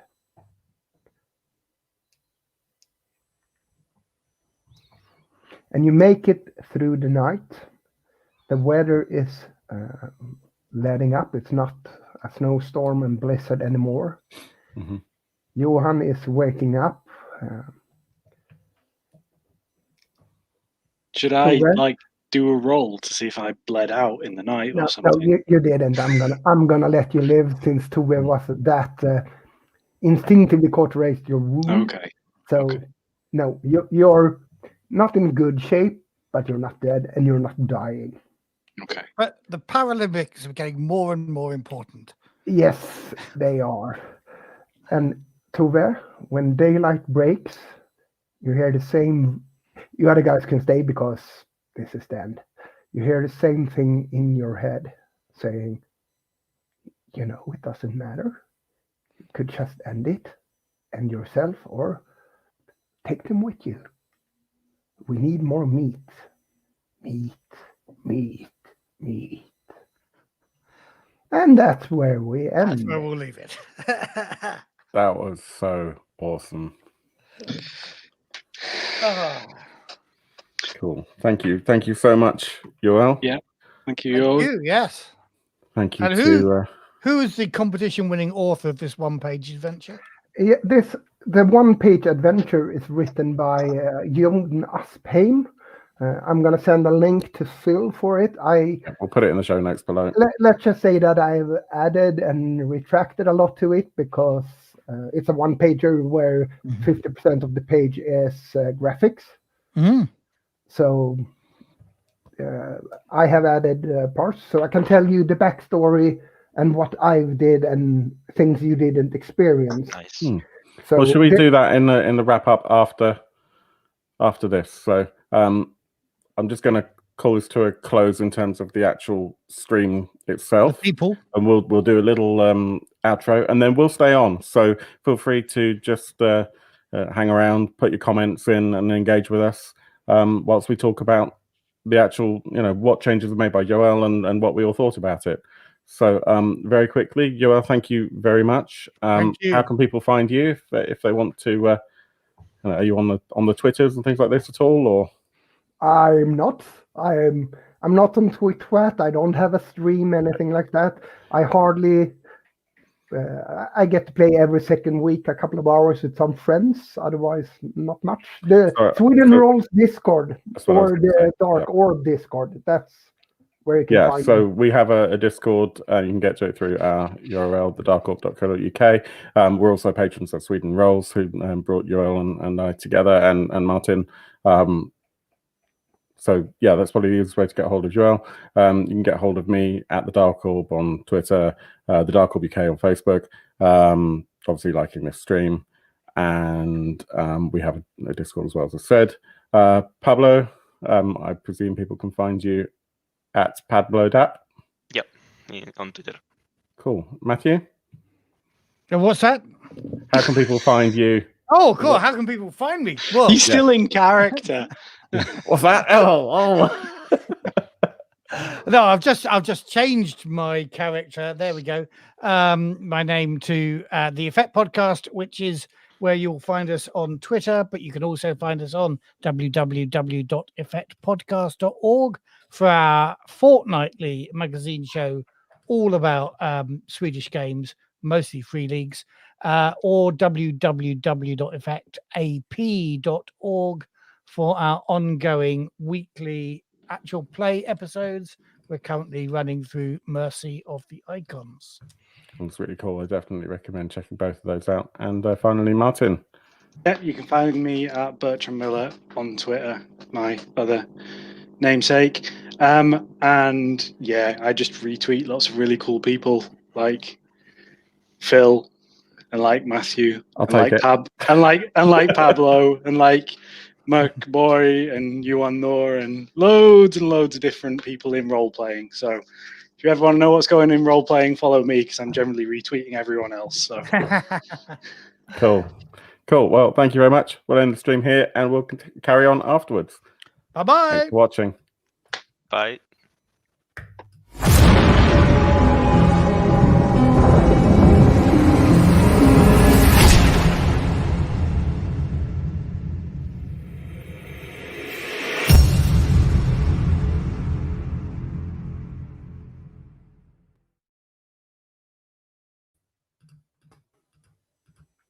Yeah, And we're back. just 10 seconds and I'll be back. Cool. I'll bring you back in. That was really fun, wasn't it? Yeah. Yes. Yeah. That was so good. I'm really surprised that we all survived. Well, some of us survived. no. Apart from Pablo. Pablo's reversing to type there. Yeah. So if anyone has not already checked out Pablo's Flails Akimbo for Mörk Borg, it's just amazing. Yes. Yeah. Thank you. It's so much fun. It felt to me a little bit like The Running Man, the old Arnold Schwarzenegger movie. There's a lot to love about it. Yeah. There's like the layout is great, and it actually reminded me of Nevermind the Bollocks, the Sex Pistols album. Yeah. Like the Yes, layout had yeah. a very kind of like punk feel to it. It was it's a great. We'll talk about the game that we just played when Yoel comes back. But this is what we're referring to here in Dissident Whispers. That's actually me in the character art. Ah, that young that one there. Yes. Oh, so it is. I see the resemblance now. Yes. Except for the flails, obviously. I thought it was quite a nice thing in this that the character ended up with 2 knives as well coming at me. I like it. I had that vision in my head. Nice akimbo. Yeah. I did wonder whether each of our characters was going to die by some published bit of work that we'd already done. I don't want to die by insurance sales dockets. Anyone who's viewing, if you have any comments on the game that we just played, that would be great, and we'd love to respond to those. Thomas. Otherwise, I can tell you what I had to work with and what we experienced that was in the one pager and the things that were not. So the background in the one pager is basically the same one of Lars going to write in a cabin. It said for a month or something. I needed him to be missing longer or stay longer, so it doesn't matter. And you start driving to the cabin as you did, and the car stalls for some reason. It says get stuck in the snow. I just ate all your batteries. And then I have a small image of the cabin, the outhouse and the woodshed. I moved the outhouse to the backside instead, because otherwise they should be on the same side of the house. Mm-hmm. And I wanted the 2 exits to make more sense and be used more. Yeah. Summertime 2 exits would be doable, using one of them for the garden and one for not that garden-like state. But in the winter, you would never use the other exit otherwise. So I moved the shitter, basically. I'm going to bring in that image as well. You sent it to me before, so I'll show that. Yeah. This is taking a little while to upload. There we go. Yeah. So that is what I had to work with. And what it says is bed, pantry, desk, tiled oven, woodshed, outhouse. So that's the location we were at. And then I had some events in the one pager, like Lars' body disappears. If the body is left unattended and cut down, it crawls away. Another thing would be, and this one we didn't get to use because he never got to cooking. Everything is rotten, meaning that even if you open the cans, they would be rotten and full of worms. Wow. Okay. So yeah, and the typewriter you experienced, the laugh outside in the forest, the photography, one of you experienced. You did care to share with others? So yes, there's a family photograph with all our faces scratched out, and I just didn't want to deal with what Lars and my daughter have been going through, so just push that to one side. And also there was the fox. Yeah, the fox spoke to me and keeps telling me to kill everybody and myself. We just need more meat. The taxidermy fox. The taxidermy fox spoke to me. Yeah, we're totally going to have to redo this. Rewatch it, I think. Yeah. But yeah, and then it should be steps from the attic. Mm-hmm. In the scenario, I added some parts, and someone is banging on the window hard. Those are the events in the one pager, and the creature is a rot wraith, and it's described like this: it wants to live in dead meat, study the decay, and be a part of the decaying process. Can't be killed, but if the host body is destroyed, it has to retreat to the nearest dead meat.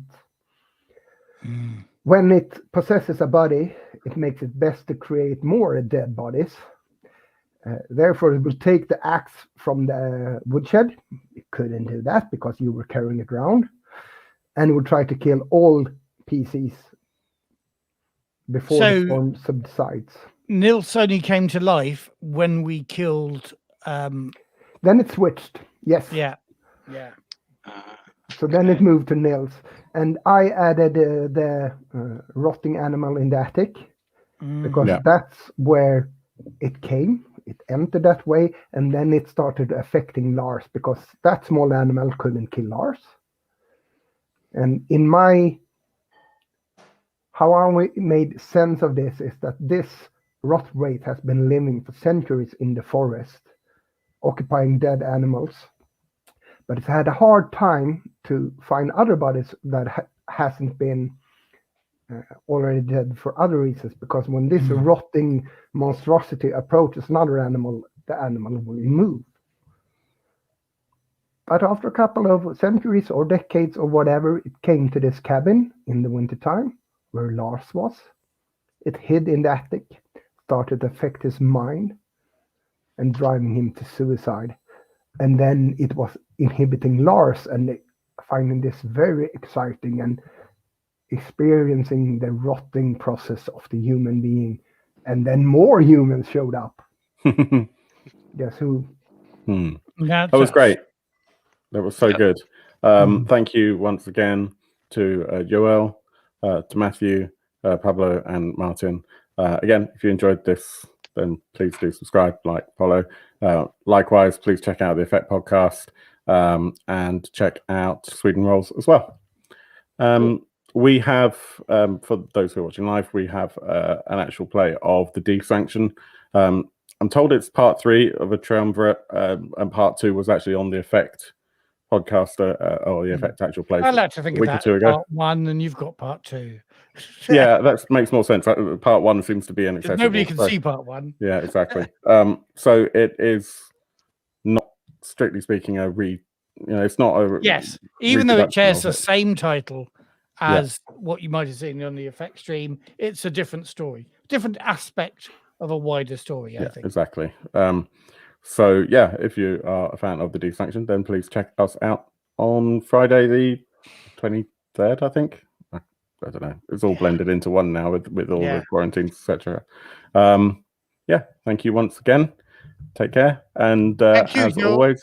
And thank you, Pablo and Martin. That was great. I enjoyed playing with you. Thank you all. I had a great time. Everyone. Take care, and may all your dice rolls be way better than mine. Although they weren't too bad this evening, today.